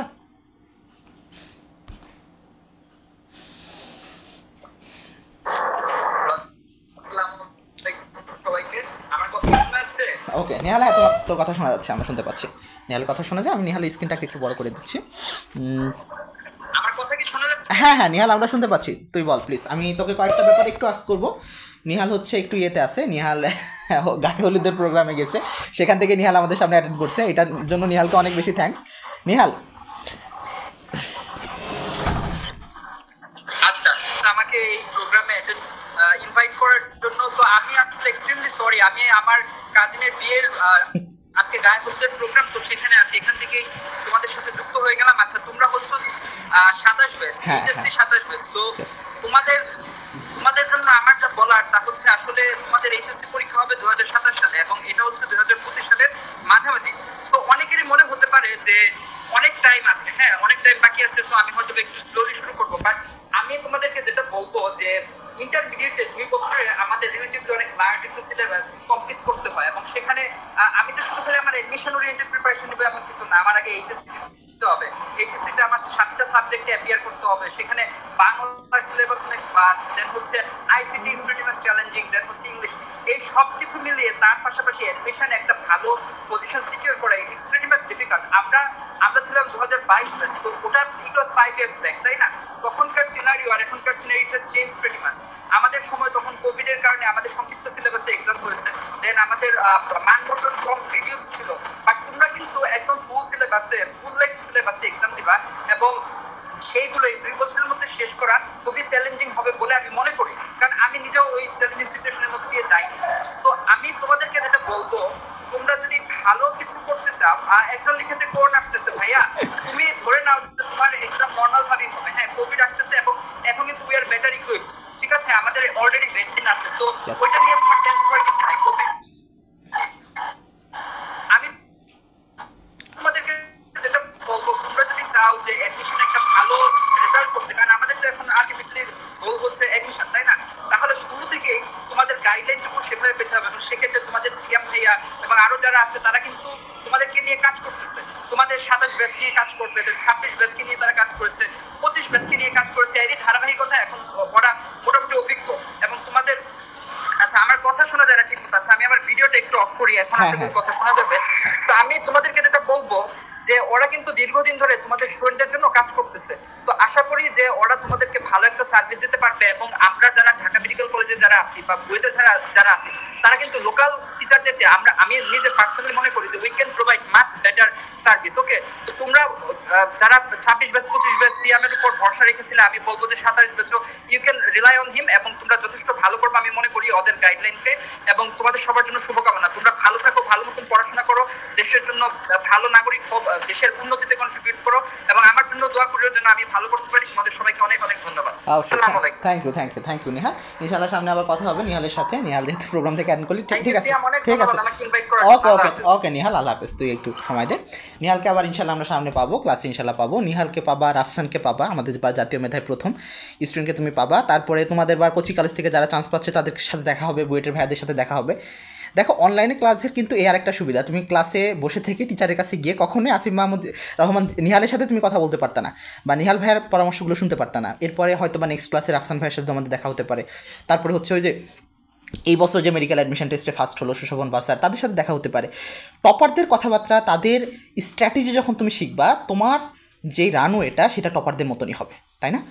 এটা তো বিশ্বাস রাখো যে ভাইয়া একটা টপারের কাছ থেকে যখন তুমি সাজেশন নিবা, সে যে সাজেশনটা দিবে অবশ্যই সেটা ফলো করলে তুমি ইনশাল্লাহ টপারই হতে পারবা, তাই না? অবশ্যই এই জন্য তোমাদেরকে বলবো যে সঠিক ডিসিশন নাও। অনলাইন অফলাইনের ভেদাভেদ বলে আমরা হচ্ছে যেখানে বেটার অপশনস পাওয়া যায়, যেখান থেকে আমরা ভালো সার্ভিস পাবো, সেই জায়গাটাতে আসার চেষ্টা করি। সেটা যদি অনলাইন থেকে হয় তাহলে খারাপ কি? যেহেতু আমাদের হাতে সেই অপশনটা নাই। যদি ঝিনাইদহতে একটা মেডিকেল কলেজ থাকতো, একটা ভালো ইঞ্জিনিয়ারিং ইনস্টিটিউট থাকতো, আমাদের হাতে সেই অপশনগুলো থাকতো। সেটা যেহেতু নাই, তো আমরা কেন অনলাইন থেকে সেই অপশনটাকে লুফে নিব না, তাই না? এখন এই তিনটা ইস্যুর কথার পরে আমি একটু আমার কোর্স সম্পর্কে বলি। আমি বেসিক্যালি যেটা পড়াবো সেটা হচ্ছে তোমাদের একাডেমিক আর অ্যাডমিশন বায়োলজি। অ্যাডমিশন বায়োলজি এখন থেকেই ভাইয়া কেন? একাডেমিক পর্যন্ত তো ঠিক ছিল, অ্যাডমিশন তো এখনও বহুত দেরি ভাইয়া, দেরি চোখের পলকে চলে যাবে। আমি চান্স পাওয়ার পর থেকে এই পর্যন্ত 3টা ব্যাচকে পড়িয়ে শেষ করলাম। এর মধ্যে একটা ব্যাচ সামনে কয়দিন পরে অ্যাডমিশন দিচ্ছে, অলরেডি 2টা ব্যাচ অ্যাডমিশন দিয়ে দিচ্ছে, সামনে একটা ব্যাচ অ্যাডমিশন দিচ্ছে। দেখো আমি চান্স পেলাম মাত্র সেদিন, এখনই ওরা অ্যাডমিশনে কাছাকাছি চলে আসছে। তার মানে আসলে সময় খুব দ্রুত যায়। তোমরা এই যে শুরু করছো না, দেখতে দেখতে সময় চলে যাবে। তো এই সময়ের মধ্যে তুমি যদি একাডেমিক অ্যাডমিশন দুইটা একসাথে প্রিপেয়ার না থাকতে পারো, তোমার জন্য অনেক সমস্যা। মেডিকেল অ্যাডমিশন টেস্টে যে 100 মার্কের এমসিকিউ হয়, এই 100 মার্কের এমসিকিউর জন্য তোমার হাতে অধ্যায় থাকবে 56টা চ্যাপ্টার তোমাকে মাথায় নিয়ে যেতে হবে ভাইয়া। ফিজিক্স কেমিস্ট্রি বায়োলজির কথা বলতেছি আমি। ফিজিক্স কেমিস্ট্রি বায়োলজির মোটা সেই 56টা চ্যাপ্টার তোমাকে মাথায় নিয়ে যেতে হবে। পাশাপাশি থাকবে জিকে, অসংখ্য সাধারণ জ্ঞান এবং ইংলিশ, যেটা তোমাকে একাডেমিক লাইফে কেউ পড়াই দেবে না। আমি তোমাদের ফিজিক্স কেমিস্ট্রি তো পড়াতে পারবো না, মেডিকেল স্টুডেন্ট যেহেতু, আমাদের সেই জিনিসটা চর্চাও নয়, অনেক আগে শেষ করে আসছি। আমার মেইন কনসেপ্ট থাকবে হচ্ছে বায়োলজি নিয়ে। আমি বায়োলজির first paper, second paper, academic আর অ্যাডমিশন দুইটা একসাথে কভার করবো। একাডেমিক প্লাস অ্যাডমিশন একসাথে কভার করবো। পাশাপাশি এই যে মেডিকেলের জন্য যে জিকে আর ইংলিশটা আছে, যেটা তোমাদেরকে কোনো ছাড় কখনো পড়াই দিবে না, এটা একেবারে ফার্স্ট থেকে একবারে প্রথম থেকে শেষ পর্যন্ত আমি মেডিকেলের জিকে আর ইংলিশটা তোমাদের পড়াই দিব। আমাদের কোর্সের মধ্যে থাকবে প্রত্যেক সপ্তাহে 3টা করে ক্লাস, প্রত্যেক উইকে তুমি 3টা করে ক্লাস পাবা, একটা উইকলি এক্সাম পাবা প্রতি সপ্তাহে পরে, একটা উইকলি এক্সাম। এই যে 3টা করে ক্লাস না, এই প্রত্যেকটা ক্লাসের পরে আবার একটা করে এক্সাম, অর্থাৎ ডেইলি এক্সাম পাবা, ডেইলি এক্সাম, উইকলি এক্সাম, এবং সবগুলো মিলে হচ্ছে তুমি একটা মান্থলি এক্সাম পাবা। এখন তুমি দেখো অফলাইনে এই ব্যাপারগুলো পাও কিনা। পুরা একাডেমিক অ্যাডমিশনের biology first paper, second paper, GK, English, প্রত্যেকটা দিন পরীক্ষা নেওয়া, যেই টপিকটুকু আমি পড়াই দিচ্ছি, প্রত্যেক সপ্তাহে পরীক্ষা নেওয়া, প্রতি মাসে পরীক্ষা নেওয়া, এবং প্রত্যেকটা পরীক্ষার রেজাল্ট বাসায় চলে যাওয়া। এখন এই জিনিসটা প্রথমত তোমাদের জন্য খারাপ লাগতে পারে যে বাসায় যাচ্ছে, কিন্তু এটা তোমাদের উপর একটা প্রেশার যে বাসায় যেহেতু যাচ্ছে, তোমার আব্বু আম্মু দুজনই রেজাল্টটাকে দেখবে, তো এটা তোমাদের জন্য কাইন্ড অফ প্রেশার যে আমাকে পরীক্ষাতে ভালো করতে হবে। যদি আমি ভালো করতে না পারি, কোর্সের প্রাইস কি না ভাইয়া, কোর্সের প্রাইস বেশি হবে না, দাঁড়া আমি আসতেছি। কোর্সের প্রাইস বেশি না, আমি বলতেছি সেটা তুমি বাসাতে থেকে ঝিনাইদহ বা যে কোনো কলেজের টিচারের কাছে মিনিমাম যেই রেটে পড়তেছো, আমি সেই রেটেই মান্থলি তোমাদেরকে প্রোভাইড করবো কোর্স। এটা টোটাল 2 বছরের কোর্স না যে এককালীন টাকা দিয়ে দিতে হবে তোমাকে, প্রতি মাসে মাসে তুমি পড়বা, টাকা দিবা। যদি মনে হয় যে না ভাইয়া এই মাস বা 1 মাস পড়ার পরে আমার জিনিসটা ভালো লাগতেছে না, আমি অনলাইনে ইউজ হতে পারতেছি না, পড়া আমার ভালো লাগতেছে না, দেন ইউ ক্যান কুইট। পরের মাস থেকে তুমি পড়তে নাও পারো, এটা একেবারে আপস টু ইউ। একটু ট্রাই করে দেখি না, অন্তত ফ্রি ক্লাসগুলো আমরা কয়েকটা করে দেখি যে আমরা পড়া বুঝতে পারতেছি কিনা। তাহলে প্রত্যেকটা ক্লাসের শেষে তুমি ডেইলি এক্সাম পাচ্ছ সেই ক্লাসের উপরে, শেষে বলতে একদিন পরে তার, যেহেতু আমরা ক্লাস নিব হচ্ছে রবি, মঙ্গল, বৃহস্পতি, এই 3 দিন, রবিবার, মঙ্গলবার, বৃহস্পতিবার, 3 দিন। রাত্রেবেলা ক্লাস হবে রাত 8:30টার সময়, 8:30 PM। আমি মূলত 1.5 ঘন্টা মতন ক্লাস নেই প্রতিদিন, তো মোটামুটি 10টার মধ্যে তোমার ক্লাস শেষ হয়ে যাবে, 10 PM এর মধ্যে।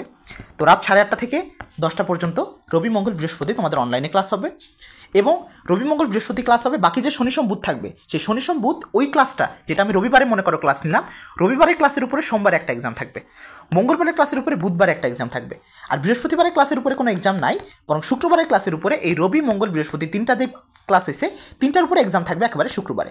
এবং এই যে ডেইলি এক্সামগুলো এবং উইকলি এক্সামগুলো প্রত্যেকটা এক্সামের রেজাল্ট তোমার বাসায় চলে যাবে ইনশাল্লাহ, ঠিক আছে।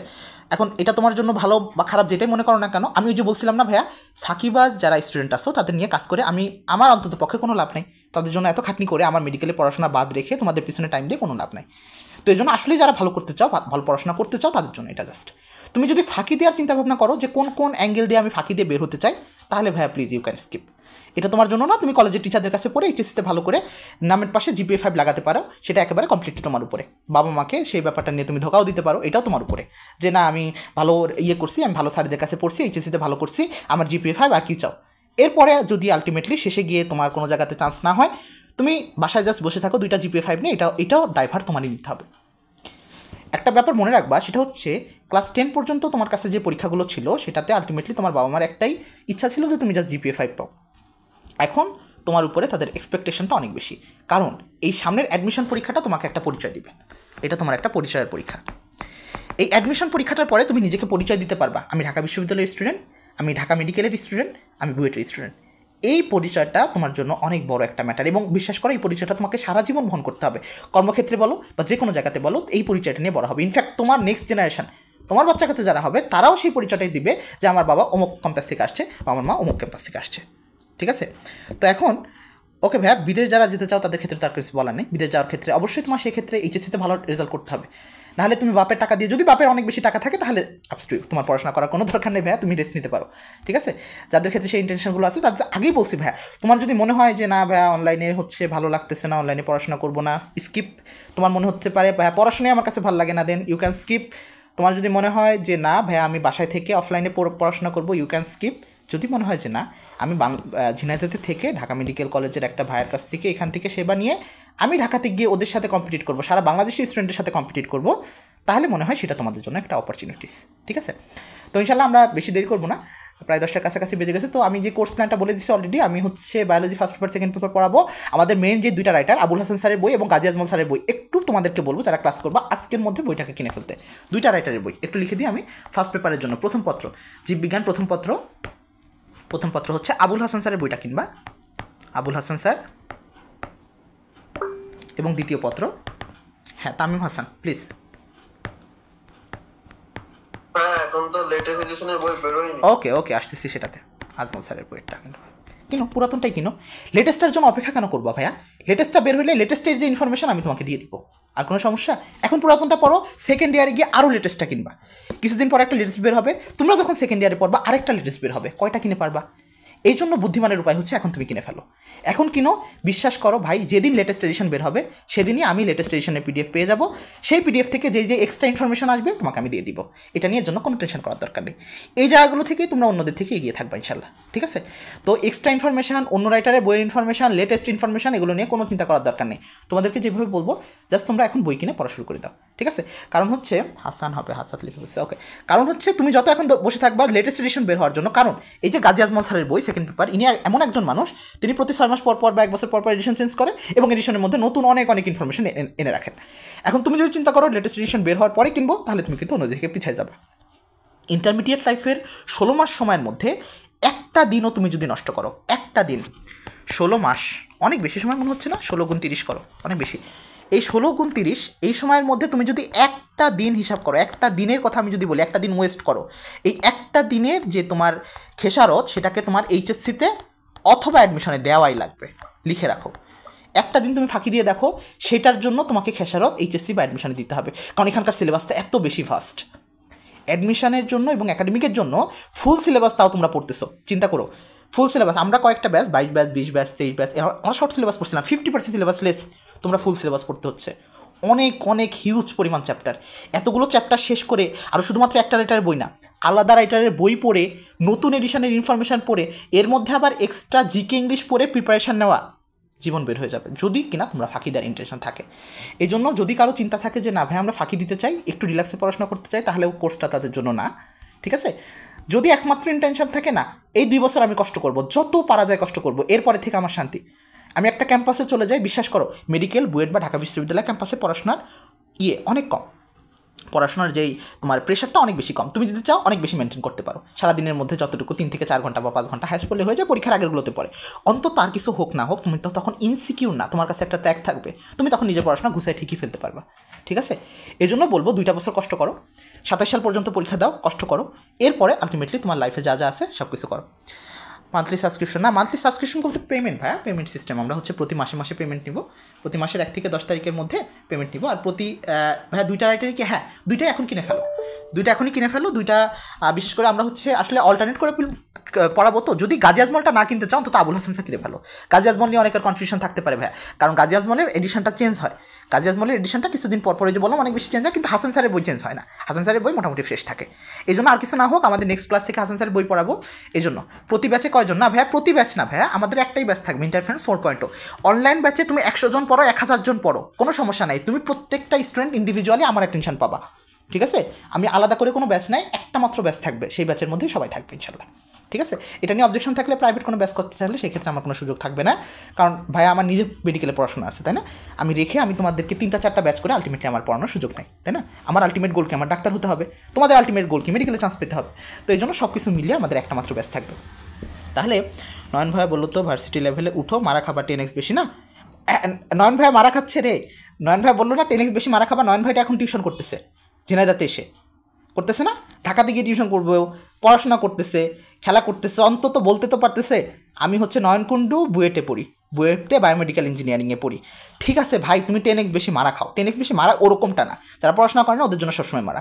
ঠিক আছে, মারা খাওয়ার পরেও তোমার আলটিমেটলি একটা ট্যাগ থাকবে। তার থেকে নিজেকে পরিচয় দিয়ে দেখো তো, আজ থেকে 2 বছর পরে যে আমি কেসি কলেজে অনার্স পড়তেছি বা হচ্ছে জাতীয় বিশ্ববিদ্যালয়ে ডিগ্রি করতেছি, তখন বুঝো আচ্ছা 10x বেশি মারা খা, যেই বন্ধু তোমার 10x বেশি মারা খাবে সে বেশি হ্যাপি নাকি তুমি বেশি হ্যাপি আসো। ঠিক আছে, তখন আলটিমেটলি বুঝতে পারো। তোমার তুমি যদি চিন্তা করো যে না ভাই আমি কষ্ট করতে রাজি না, তাহলে তো বললাম ভাইয়া তোমার হাতে অপশনস আছে, তুমি এইচএসসিটা কোনো রকমভাবে পার করো, এরপরে আবার এইচএসসিতে এখানে মানে এইচএসসি পরে ডিগ্রিতে ভর্তি হও কেসি কলেজে, তোমার হাতে আরাম করার অনেক অপশন আছে, আরাম করার অপশনই বরঞ্চ বেশি তোমার হাতে। ঠিক আছে, তো আরাম করতে চাইলে তো আমি বলছি যে আগে থেকে এটা আমার তোমার জন্য না, তাহলে সেই ব্যাচটা এই ব্যাচটা তুমি অন্য জায়গাতে অবশ্যই দেখতে পারো ভাইয়া। এখন আরেকটা কথা তোমাদের মনের মধ্যে আসতে পারে, ভাই অনলাইনেই যদি পড়ি তাহলে এসিএসে কেন পড়বো না, এসিএসে পড়তেছি না কেন, 10 মিনিট স্কুলে কেন পড়বো না, বন্দি পাঠশালাতে কেন পড়বো না, হ্যাঁ তারপরে রোড টু ডিএমসিতে কেন পড়বো না। ভাইয়া এসিএসে যেই ভাইয়া পুরা ক্লাস নেয় 10 মিনিট স্কুলে, বন্দি পাঠশালাতে বা ডিএমসি স্কলার বা যে কোনো জায়গাতে ক্লাস নেয় যারা, তারা তো আমাদের মতন ভাইয়ারা। বরং আমার কাছে পড়লে যে সুবিধাটা পাচ্ছ, তোমার এলাকার লোকাল ভাইয়া আমি যখন মাঝে মাঝে বাসায় আসতেছি, ঠিক আছে মাঝে মাঝে যখন বাসায় আসতেছি তখন তোমার সাথে মাঝে মাঝে আমাদের গেট টুগেদার হবে, দেখা হবে বা একত্রে নিয়েও হয়তো বা বসবো, তোমাদের সাথে কিছু সেশন হবে, অফলাইন কিছু পরীক্ষার সুযোগ থাকতে, অর্থাৎ আমি তোমার ঝিনাইদা থেকে বের হয়ে আমি বুঝতে পারবো ঝিনাইদার পরিবেশটা কেমন, তাই না? আমি জানি যে তোমাদেরকে ঝিনাইদার মধ্যে কোন কোন ঝামেলার মধ্যে পড়তে হবে, এই জিনিসটা তো আর রোড টু ডিএমসি বা এসিএসে ভাইয়ারা পারবে না। এখানেও হায়েস্ট কোন লেভেলের টিচাররা থাকতে পারে, ডিএমসি, তার বাইরে থেকে কি কেউ কাউকে নিবে, নেওয়ার সুযোগ নেই তো। তাহলে সেই জিনিসটা তুমি যদি পাও তাহলে তুমি কেন হবে না।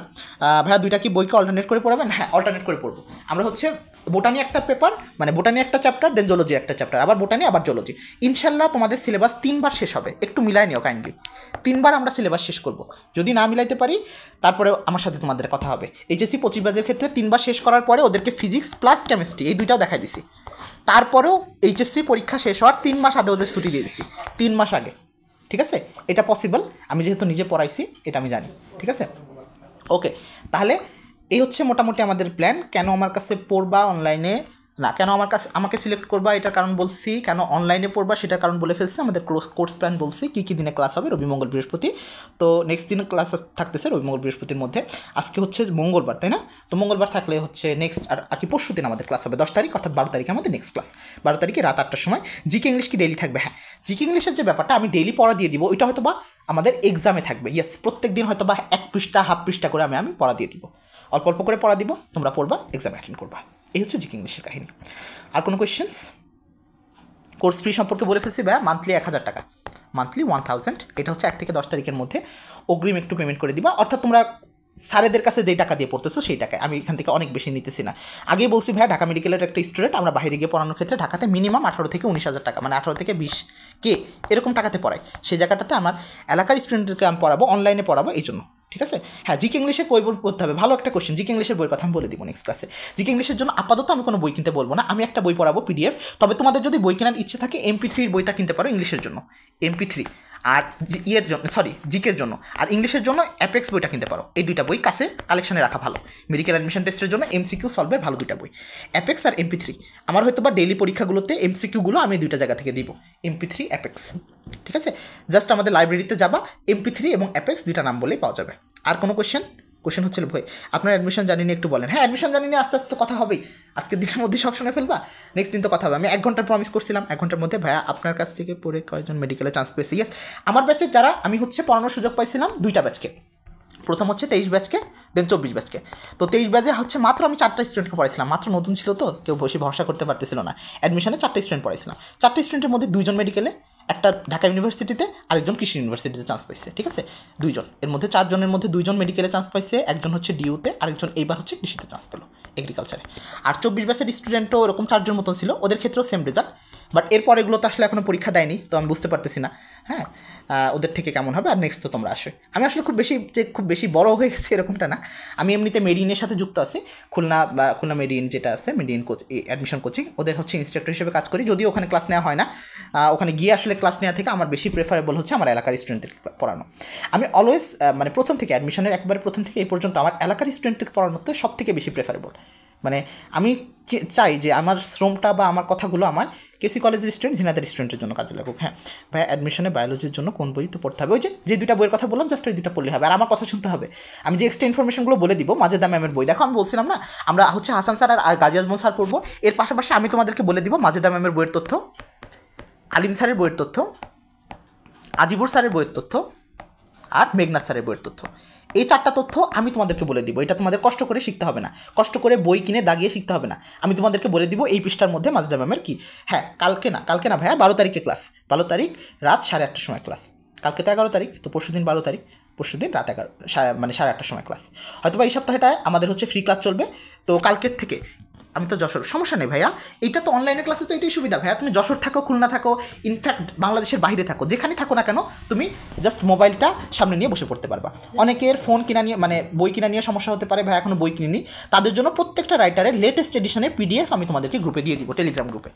সবাই কাইন্ডলি একটু টেলিগ্রাম গ্রুপে জয়েন হও, লেটেস্ট এডিশনের PDFগুলো আমি টেলিগ্রাম গ্রুপে দিয়ে দিব। অর্থাৎ বই যাদের নাই তাদের ক্ষেত্রেও কোনো প্যারা নেওয়ার দরকার নেই, তুমি টেলিগ্রামে PDF দেখে পড়তে পারবা। ঠিক আছে, ক্লাস করার সময় একটু সমস্যা হবে, এই জন্য রেকমেন্ড করবো তোমাদের পড়ার জন্য যদি সুযোগ থাকে সেরকম একটা বাসায় ট্যাব রাখার জন্য। এখন মোটামুটি 7 থেকে 8,000 টাকার মধ্যে জাস্ট রিডিং ট্যাবগুলো পাওয়া যায়।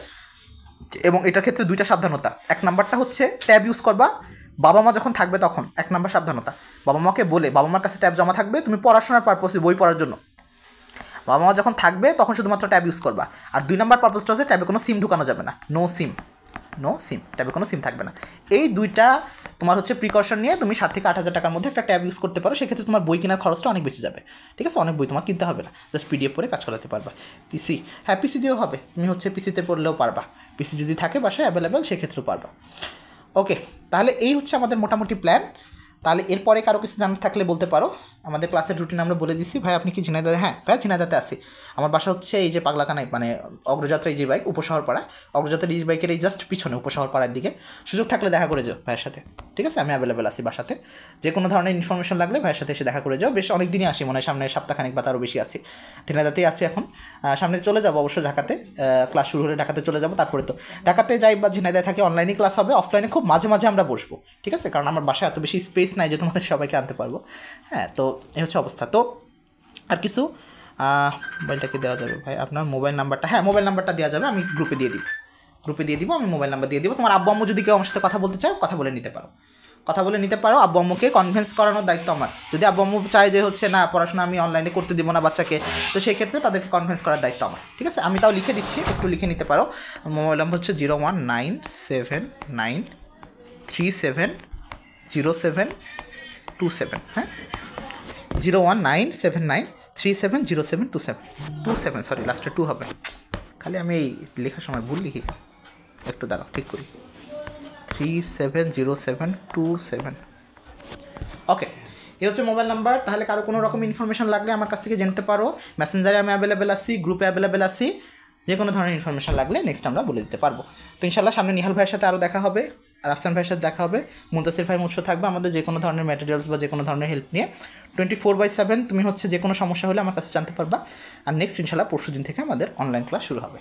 টোটাল আরেকটা ব্যাপার বলতে ভুলে গেছি, টোটাল যে অনলাইন ক্লাসগুলো হবে উইকলি এবং ডেইলি ক্লাস, প্রত্যেকটা ক্লাস রেকর্ডেড থাকবে। তুমি যদি কোনো কারণে নেটওয়ার্কজনিত ইস্যুতে, কারেন্ট ছিল না, ঝড় নাই, কোনো ঝড় হয়েছে বা কিছুতের জন্য তুমি যদি ক্লাস মিস করো, সেই রেকর্ডেড ক্লাস তুমি পেয়ে যাবে। অর্থাৎ ক্লাস কোনোভাবে মিস গেলেও পরেই তুমি আবার সেই ক্লাসটা দেখে ফেলার সুযোগ পাচ্ছ। প্রত্যেকটা ক্লাস রেকর্ড থাকবে, এক্সামের টাইম লিমিটেশন দেওয়া থাকবে, প্রত্যেকটা এক্সাম তুমি যতবার ইচ্ছা দিতে পারবা। যদি মনে করো একবার এক্সাম খারাপ হয়েছে, রেজাল্ট পাবলিশ হয়ে যাবে, এরপরে চাইলে তুমি আবার সেই এক্সামটা দিতে পারবা পরে নিজেকে প্র্যাকটিসের জন্য। প্রত্যেকটা এক্সাম বারবার দেওয়ার সুযোগ থাকবে, রেকর্ড ক্লাস থাকবে, পিডিএফের কথা তো বলেই দিছি। এই হচ্ছে আমাদের মোটামুটি প্ল্যানস। তো আর কিছু জানার? মেন্টরশিপ প্রোগ্রাম ভাইয়া, মেন্টরশিপ প্রোগ্রামটা দুই রকম। ওই যে বলছিলাম, একটা হচ্ছে আমি তোমাকে ক্লাস দিয়ে হেল্প করবো, এই টোটাল প্রোগ্রামটাই মেন্টরশিপ। আরেকটা হচ্ছে 24/7 তুমি আমাকে অ্যাভেলেবেল পাবা অ্যাজ এ মেন্টর হিসেবে। ঠিক আছে, এটা হচ্ছে আমাদের মেন্টরশিপ প্রোগ্রামের কথা। মুনতাসির ভাই মুৎস এবং আমার দুইজনকেই তুমি অ্যাভেলেবেল পাবা মেন্টর হিসেবে। তো আমি তোমাকে ক্লাস দিয়ে দিক থেকে হেল্প করতেছি এবং অনলাইনে তুমি আমাকে নক করলে যে কোনো ধরনের পিডিএফ, যে কোনো ধরনের কোয়েশ্চেনের অ্যান্সার, এইটা তুমি পাচ্ছ অ্যাজ এ মেন্টর হিসেবে। তো তুমি যদি আমাদের মেইন কোর্সটার মধ্যে থাকো পার মান্থলি 1000 টাকা দিয়ে, তো সেক্ষেত্রে আলটিমেটলি সেই জিনিসটাও তুমি ফ্রি পাচ্ছ আমাকে, এবং উৎসকে মেন্টর হিসেবে তুমি সেখানে ফ্রি পাচ্ছ। ওকে, আর কিছু জানার মনে হয় আমাদের নাই। যদি না থাকে আমরা শেষ করতে পারি, 10টা অলরেডি বেজে গেছে। আমাদের মেইন ক্লাসগুলো 10টার মধ্যে ইনশাল্লাহ শেষ হয়ে যাবে, যেহেতু আমি চাই না যে রাত্রে 10টার পরও তোমরা মোবাইল নিয়ে বসে থাকো। এরপরে জাস্ট ক্লাস শেষ করে তোমরা হচ্ছে নিজেদের পড়াগুলো গুছাবো, এবং প্রত্যেক দিনে পড়া যদি তুমি রেডি না করতে পারো, ডেইলি পরীক্ষাগুলো তোমার মিস হয়ে যাবে। আর ডেইলি পরীক্ষা মিস করলে সেই রেজাল্টগুলো কিন্তু অ্যাবসেন্ট হিসাবে তোমার বাবা মার কাছে চলে যাবে। ঠিক আছে, মান্থলি অ্যামাউন্ট কেমন দিতে হবে? ওই যে ভাই বললাম, পার মান্থে প্রথম 1 থেকে 10 তারিখের মধ্যে 1000 টাকা দেওয়া লাগবে। 1000 টাকা বিকাশ করে পাঠিয়ে দিতে হবে, 1000 বিকাশ করে পাঠিয়ে দিতে হবে। নেক্সট ডে কয়টাতে? নেক্সট ডে বলতে হচ্ছে ভাই ওই যে পরশু দিন 12 তারিখে নেক্সট ক্লাস হচ্ছে আমাদের 12 তারিখ রাত 8:30 মিনিটে, রাত 8:30 PM একই রকম প্ল্যাটফর্মে আমি এরকম স্ক্রিন শেয়ার করে বই দাগিয়ে তোমাদেরকে পড়িয়ে দিব। তোমাদের প্রত্যেকজনের স্ক্রিনের সামনে বই থাকবে, আমি বই সুন্দর করে দাগিয়ে পড়ে দিব। একটু নমুনা দেখাই তোমাদেরকে। আমার কাছে দেখো, প্রত্যেকটা রাইটারের যত রকম বই তোমাদের লাগবে সবগুলো বই অ্যাভেলেবেল আছে। কোর্সের রুটিনটা বলে দিন ভাইয়া। কোর্সের কোনো রুটিন নাই, আমি জাস্ট প্রত্যেকটা দিন ক্লাস হবে ওই একই টাইমে। দেখো, আমি এটা একটা দাগানো বইয়ের নমুনা, এটা হচ্ছে তোমাদের বোটানি ফার্স্ট পেপার বইয়ের মধ্যে। এই দেখো, আমি তোমাদেরকে একটু দেখাই। দেখো, আমি বলছিলাম যে প্রত্যেকটা রাইটারের যত রকম ইনফরমেশন লাগে, এক্সট্রা বই সহ সব রকম বই আমার কাছে অ্যাভেলেবেল আছে। তো এই জন্য প্রত্যেকটা বইয়ের পিডিএফ দেখে আমি দাগিয়ে পড়ে দিব তোমাদেরকে। ফিজিক্স, কেমিস্ট্রি, বায়োলজি সবগুলো আছে, যদি আমি বায়োলজি পড়াবো এখন। বাকি বইয়ের যে কোনো ধরনের পিডিএফ চাইলে আমার কাছ থেকে নিতে পারো তুমি।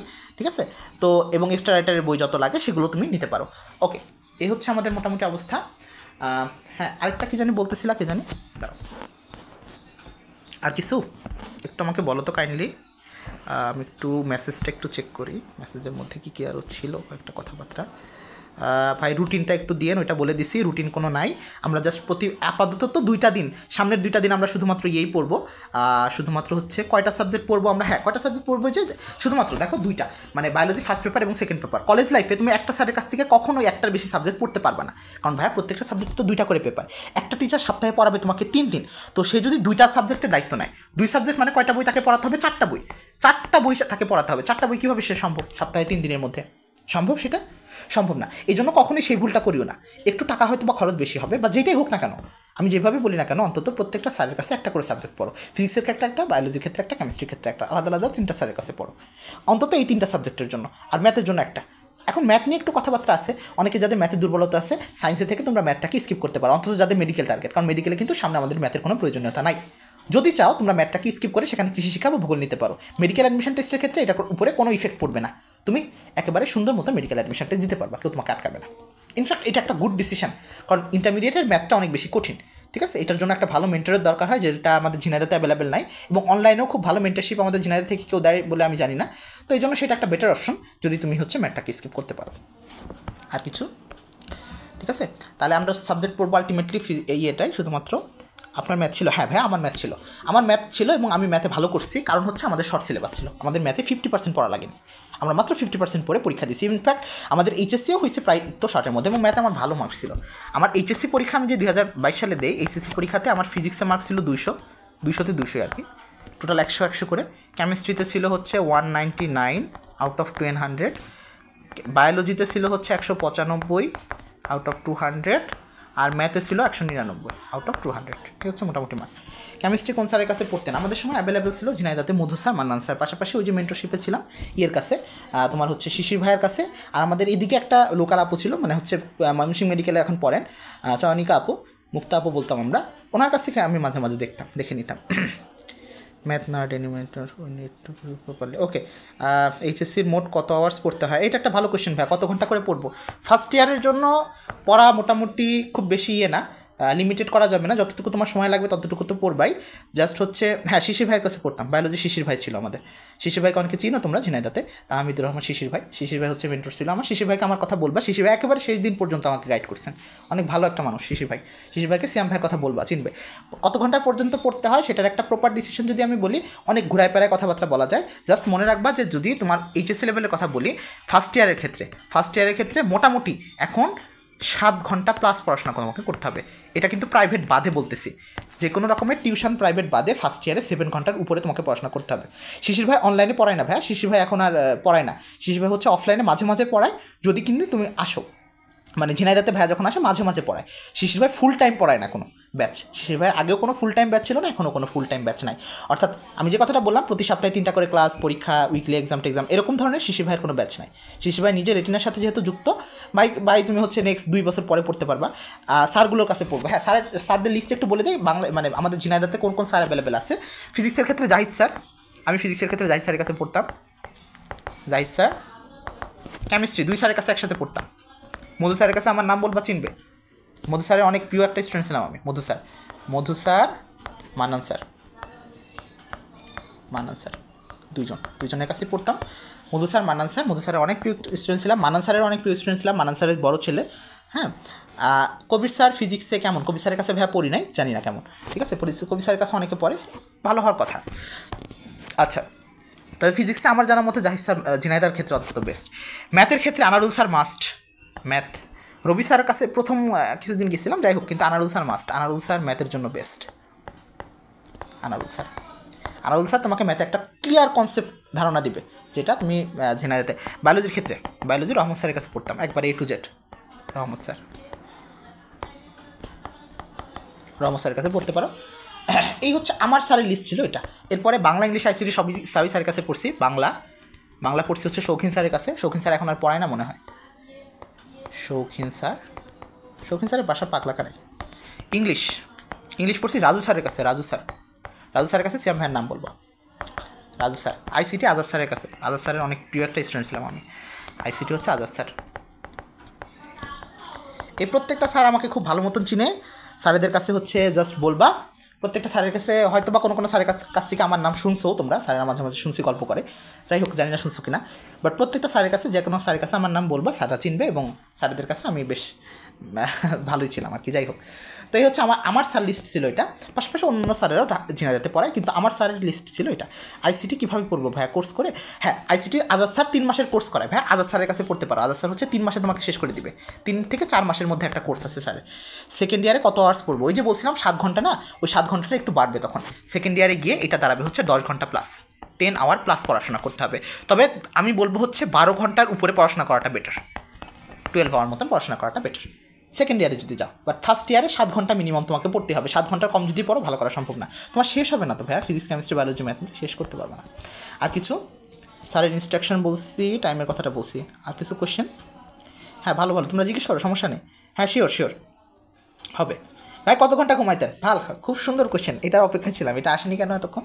কত ঘন্টা ঘুমাইতেন? আমি ঘুম পেলেই ঘুমাইতাম ভাইয়া, ঘুমের আমার হচ্ছে কোনো লিমিট ছিল না। রাতের কথা হচ্ছে যদি বলি, তাহলে সেক্ষেত্রে 6 থেকে 7 ঘন্টা ঘুম দিতাম রাত্রের বেলা, আর দিনের ভিতরে আরও ঘুমাইতাম, 2 থেকে 3 ঘন্টা আরও ন্যাপ নিতাম। আমার পড়তে যখনই ঘুম আসতাম আমি ঘুমাই পড়তাম, ঠিক আছে। এইটা নিয়ে, ঘুম নিয়ে কোনো কম্প্রোমাইজ আমার ক্ষেত্রে কখনো ছিল না। ঘুমানো তোমার জন্য খারাপ না, মনে রাখবা। ঘুমাইলে তোমার ব্রেন রেস্ট হবে, ঘুমাইলে তোমার ব্রেন রিল্যাক্স হবে, ঘুমাইলে তুমি রিসেট হবা, পড়া মনে থাকবে। ভাই আজাদ স্যার কি লিখছো? দাঁড়াও দেখতে পাইনি, সরি। Call message. ভাই আজাদ স্যার কোন জায়গার স্যার?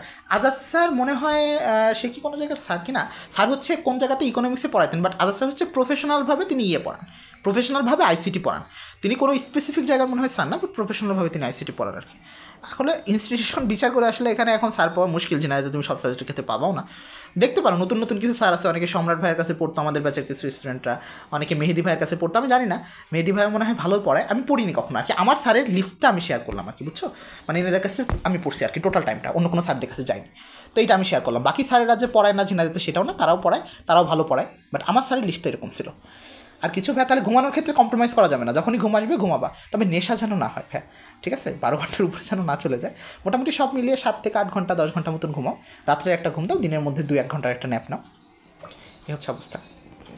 আর কিছু তাহলে স্যারের লিস্ট, বুক লিস্ট, ঘুমের লিস্ট, পড়ার লিস্ট সবই দিয়ে দিছি। আর পড়ার কথা যেটা বললাম, ফার্স্ট ইয়ারটা আপাতত শেষ করো, 7 ঘন্টা পড়ে শুনে তারপরে আস্তে আস্তে বাড়াতে হবে। বায়োলজি কি আপনার কাছে এখানেও সহ এখানেও পড়বো না, বায়োলজি আমার কাছে পড়াই এনাফ। তুমি যদি আমার কাছে পড়ো এক্সট্রা কোনো টিচার তোমার লাগবে না, শিওর, ফর শিওর। একেবারে তুমি এটা মিলাই নাও, অন্তত 1 মাস তুমি যদি একটু পরে দেখতে পারো, দেখতে চাও দেখতে পারো।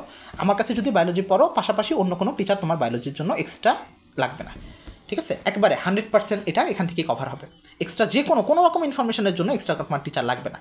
পাশাপাশি একটু সাবসিডারি কথা বলি, ফিজিক্স কেমিস্ট্রি একসাথে এখন 9 কুণ্ড পড়াইতেছে। 9 হচ্ছে বুয়েটের ইয়েতে পড়ে, বায়োমেডিক্যাল ইঞ্জিনিয়ারিংয়ে পড়লে একাডেমিক প্রেশারে অ্যাডমিশন হয়। হ্যাঁ, আমার কাছে পড়লে একাডেমিক আর অ্যাডমিশন দুইটা একসাথে কভার হবে ভাই। আমি তোমাকে একাডেমিক এবং অ্যাডমিশন দুইটা একসাথে কভার করবো।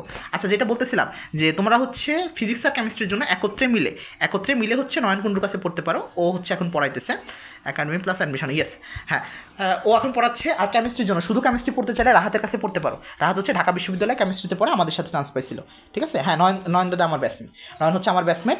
নয়ন, অনিক, নেফা, নিবিড়, তারপরে হচ্ছে রোশনি, নাশিতা, আনিকা, মুগ্ধ, তারপরে হচ্ছে কি বলে আরও যারা স্মরণী, হ্যাঁ, মোটামুটি আমাদের ব্যাচের, ওরা হচ্ছে সবাই আমাদের ব্যাচের। হ্যাঁ, ওদের কাছে আমার কথা বলবা, চিনবে। আচ্ছা, তো এই হচ্ছে অবস্থা। আর কেমিস্ট্রির ক্ষেত্রে বললাম রাহাতের কাছে পড়তে পারো, ডিউতে পড়ে ঢাকা ইউনিভার্সিটিতে। এই দুইটা সাজেশন দিতে পারি তোমাদের একটু অনলাইনের ক্ষেত্রে। ফিজিক্স কেমিস্ট্রি একত্রে মিলে নয়নের কাছে পড়তে পারো, কেমিস্ট্রি শুধুমাত্র রাহাতের কাছে পড়তে পারো। আর বায়োলজির জন্য ওই যে রেকমেন্ডেশন হচ্ছে আমার কাছে দেখতে পারো, কারণ যদি বলছিলাম ঢাকা মেডিকেল থেকে আপাতত ভাইয়াদের মধ্যে আমি একাই পড়াই এখন পর্যন্ত, ঝিনাইদহতে অনলাইনে। ঢাকা মেডিকেল থেকে অন্যান্য মেডিকেলে ভাইয়ারা হয়তো পড়াইতে পারে, আপুরা পড়াতে পারে, বা ঢাকা মেডিকেলে আমি আপাতত একাই পড়াই অনলাইনে। তো এখন সেই হিসাবে তোমাদের হাতে একটা অপশন হচ্ছে এটা। তো 12 তারিখে ক্লাসে দেখা হবে। তো এর মাঝখানে আর কোনো কিছু জানার আছে? আমরা শেষ করে দিব 15 মিনিট এক্সট্রা হয়ে গেছে। লাস্টে আমরা জাস্ট কোশ্চেন অ্যান্সার সেশন নিছি। যে কোনো ধরনের কোশ্চেন তুমি আমাকে বলতে পারো যদি থাকে। না ভাই কিছু নাই, ওকে। যদি কিছু না থাকে তাহলে ইনশাল্লাহ 12 তারিখ ক্লাসে দেখা হচ্ছে। 12 তারিখ এবং 14 তারিখ এই দুইটা ক্লাস তোমরা ফ্রি পাবা। এবং এরপরে থেকে 15 তারিখ থেকে আমাদের পেইড প্রোগ্রাম শুরু হবে। এবং এই মাসে যেহেতু তুমি অর্ধেক পড়তেছো, এই জন্য অর্ধেক পেমেন্ট এই মাসে আমরা নিব। অর্থাৎ 1000 টাকা পেমেন্টের পরিবর্তে এই মাসে শুধুমাত্র 500 টাকা দিয়ে তুমি পড়তে পারবা, ঠিক আছে। নেক্সট মান্থ থেকে ফুল পেমেন্ট ইনশাল্লাহ শুরু হবে। এই জন্য ভাবো না ভাই অর্ধেক মাস পড়িয়ে, ওই যে স্যারেদের কলেজের স্যারদের ক্ষেত্রে এখানে একটু সমস্যা আছে, মানে সেক্ষেত্রে অনেকটা হয় না, মেনটেন হয় না। কিন্তু আমি কিন্তু ডে হিসেবে পড়াবো তোমাদেরকে, অর্থাৎ টোটাল 1 মাস 12টা মানে হলেও 12 ক্লাস শেষ হলেই তুমি আমাকে টাকা দিবা, ঠিক আছে। টাকা নিয়ে ইনশাল্লাহ সমস্যা হবে না। কবে নেবেন ভাইয়া? এই মাসের পেমেন্ট ইয়েসে যে 15 তারিখ থেকে পেইড প্রোগ্রাম যেদিন থেকে শুরু হবে তখন তুমি টাকা দিবা, দেন আমি তোমাকে ব্যাচে অ্যাড করবো। এটা তো ফ্রি গ্রুপ, এখানে তো সবাই থাকবে না। এরপরে আমি আরেকটা গ্রুপ খুলবো যেখানে যারা শুধুমাত্র কনফার্ম করবো তাদেরকে আমরা অ্যাড করে দিই, ঠিক আছে। তো এই হচ্ছে আমার মোটামুটি অবস্থা। ওকে, এখনও অনেকে আছো, প্রায় 21 জনের কাছাকাছি। হ্যাঁ, তোমরা যে কেউ কোনো কোয়েশ্চেন থাকলে বলতে পারো। ওকে, থ্যাংক ইউ ভাই। আর পুরা ক্লাস রেকর্ড হয়েছে, যাদের কোনো জায়গাতে দেখতে সমস্যা হয়েছে রেকর্ড থেকে দেখে নিতে পারবা। ওরিয়েন্টেশন থেকে শুরু করে আজীবন যত ক্লাস আমি তোমাদেরকে নিব প্রত্যেকটা ক্লাস রেকর্ড থাকবে। রেকর্ড ক্লাস তুমি যে কোনো সময় যখন ইচ্ছা তখন করে নিতে পারবা। অনেক ধৈর্য ধরে অনেকে ছিলা, দেখো কত স্টুডেন্ট।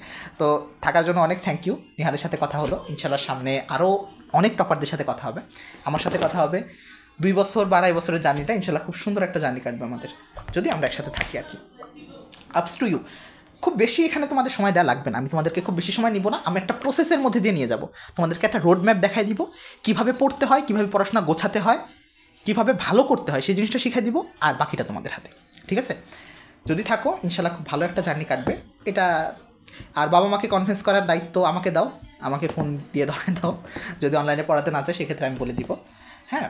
আর যদি তোমরা নিজেরা কনভিন্স করতে পারো, আমার সেশনটা যদি পুরাটা এই সেশনটা তুমি যদি দেখাইতে পারো আব্বু আম্মুকে, ইনশাল্লাহ কনভিন্স হয়ে যাবে। আমি তোমাদেরকে রেকর্ড ক্লাসটা দিয়ে দিব। যদি কারো বাবা মার ক্ষেত্রে অনলাইনে ইস্যু থাকে, তোমরা আমার এই পুরো সেশনটা একবার দেখো, বলো যে তুমি তো অনেক সেশন দেখছো, 1 ঘন্টাটা একটু দেখো, আমি দরকার হয় 2x দিয়ে দিচ্ছি, 2x-এ 30 মিনিট একটু এই ক্লাসটা আমার দেখো, ভাইয়ার ক্লাসটা, ভাইয়া কী বলছে একটু শোনো, ঠিক আছে। এরপরে তুমি ডিসিশন নাও অনলাইনে আমার পড়াবা নাকি পড়াবো না, ঠিক আছে। ঠিক আছে, এতটুকু একটু কনসিডার করো। আর এই তো মোটামুটি। আর কারো কিছু জানার আছে? Question, any question? কোয়েশ্চেন থাকলে ভাইয়ের কাছ থেকে এসে আস্ক করে যেতে পারো। ভাইয়ের বাসা একেবারে কাছে, যারা ঝিনাইদহতে থাকো শহরের মধ্যে, 10 টাকা ইজি বাইক ভাড়া দিয়ে বা 20 টাকা রিক্সা ভাড়া দিয়ে চলে আসতে পারবা, এসে জেনে যেতে পারবা। আমি অ্যাভেলেবেল আছি বাসাতে, ইনশাল্লাহ হচ্ছে এই তো সপ্তাহখানিক বা 2 সপ্তাহ মতো থাকবে। এরপর আমাদের ক্লাস শুরু, আবার ঢাকাতে চলে যেতে হবে। ঢাকাতে গিয়ে হলে বসে বসে ইনশাল্লাহ আমি অনলাইনেই ক্লাস নেব, কোনো রকম বাফারিং প্রবলেম হবে না। আমার ওখানে নিজের ওয়াইফাই আছে। ভাইয়া বাংলা ইংলিশ আইসিটি কখন শুরু করবো? হ্যাঁ, ভালো কোয়েশ্চেন। বাংলা ইংলিশ আইসিটি পড়তে মাত্র 3 মাস সময় লাগবে আপু। যদি চিন্তা করো একটু আগে আগে গুছাই ফেলা, সেটা আমি যেটা করছিলাম ফার্স্ট ইয়ারে থাকতে গুছাই ফেলছিলাম। আমি যে এই সময় এখন একটু পড়ার চাপ কম না, এখন বাংলা ইংলিশ আইসিটি এগুলো গুছাই ফেলো 3 মাসের কোর্স করে। বাংলার জন্য 3 মাস সময় লাগবে, আইসিটির জন্য 3 মাস সময় লাগবে। এখন কোর্স করে গুছাই ফেলতে পারলে তোমার মাথা থেকে অনেক বড় একটা প্রেশার কমে যাবে। ঠিক আছে, সেকেন্ড ইয়ারে গিয়ে দেখবা যে বাংলা ইংলিশ আইসিটি এগুলো নিয়ে তোমার টেনশন করতে হচ্ছে না। তখন তুমি ফিজিক্স কেমিস্ট্রি বায়োলজি আরামসে পড়তে পারবা। সবচেয়ে ওয়াইজ ডিসিশন হচ্ছে প্রথমে একটু গুছাই ফেলা। স্যারদের একটু খোঁজ নাও, আদার স্যারের কাছে একটু খোঁজ নাও, স্যার কবে থেকে ব্যাচ শুরু করবেন। প্রত্যেকটা স্যারের 3 মাস পর পর এরকম ব্যাচ শুরু করে। ঠিক আছে, যেই ব্যাচে পারো ঢুকে যাও, ঢুকে গিয়ে শেষ করে ফেলো অন্তত। ইংলিশটা একটু রানিং রেখো, যদিও আমি ইংলিশ আর জিকেটা সারা বছরই তোমাদেরকে পড়াবো A to Z প্রথম থেকে শেষ পর্যন্ত, বাট তাও একটু রানিং রেখো। ওকে, এটা একটা ভালো কোয়েশ্চেন ছিল। আর কিছু? কোন এডিশনের বই কিনবো? বাংলা ইংলিশ আইসিটি এগুলো এডিশন নিয়ে কোনো সমস্যা নেই আপু। বাংলা ইংলিশ আইসিটি ভাইয়া বা আপু যেই প্রশ্ন করছো, বাংলা ইংলিশ আইসিটির এডিশন নিয়ে আমাদের কোনো মাথা ব্যথা নেই, এটা চেঞ্জ হয় না।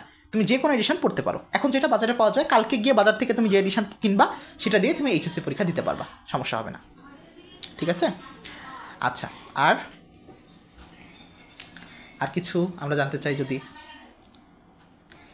জানতে চাই না? আচ্ছা, না চাইলে কিন্তু আমি শেষ করবো, কেটে দিব আর কি। তোমরা সবাই গেলে আমি আলটিমেটলি যাবো। আর নেক্সট আমাদের ইনশাল্লাহ দেখা হবে। ভাইয়া কল দিয়ে দেখা, আচ্ছা ঠিক আছে, অবশ্যই অবশ্যই আপু বা ভাইয়া যেই হোক না কেন, তোমরা হচ্ছে দেখা করবা, ভাইয়ের সাথে দেখা করে যাবা। এটা তো তোমাদের কলেজের সিনিয়র, আমি তোমাদের স্কুলের সিনিয়র, অবশ্যই দেখা করে যাবা। ঠিক আছে, তোমাদের জন্যই তো, আমরা তো তোমাদেরকে পরামর্শ দেওয়ার জন্যই সিনিয়ররা ভালো ভালো জায়গাতে গেছে, তাই না? সিনিয়রদের কাছ থেকে পরামর্শ না নিলে কাদের কাছ থেকে নেবা? মানে আমরা যদি তোমাদেরকে গাইডলাইন না দিই তাহলে কারা দিবে? অবশ্যই ভাইয়ের সাথে দেখা করবা, এসে কথা বলে যাবা। ঠিক আছে, বাসায় দাওয়াত থাকলো। আর কিছু নাই? না থাকলে আমরা শেষ করবো। আমরা নেক্সট ক্লাসে দেখি রাফসানকে আনা যায় কি না। ও একটু ভ্যাকেশনে আছে, তো আজকে চাইছিলাম রাফসানকে আনতে, বুঝছো? ও আবার একটু ঘুরতে গেছে, যার কারণে রাফসানকে আনতে পারিনি আর কি।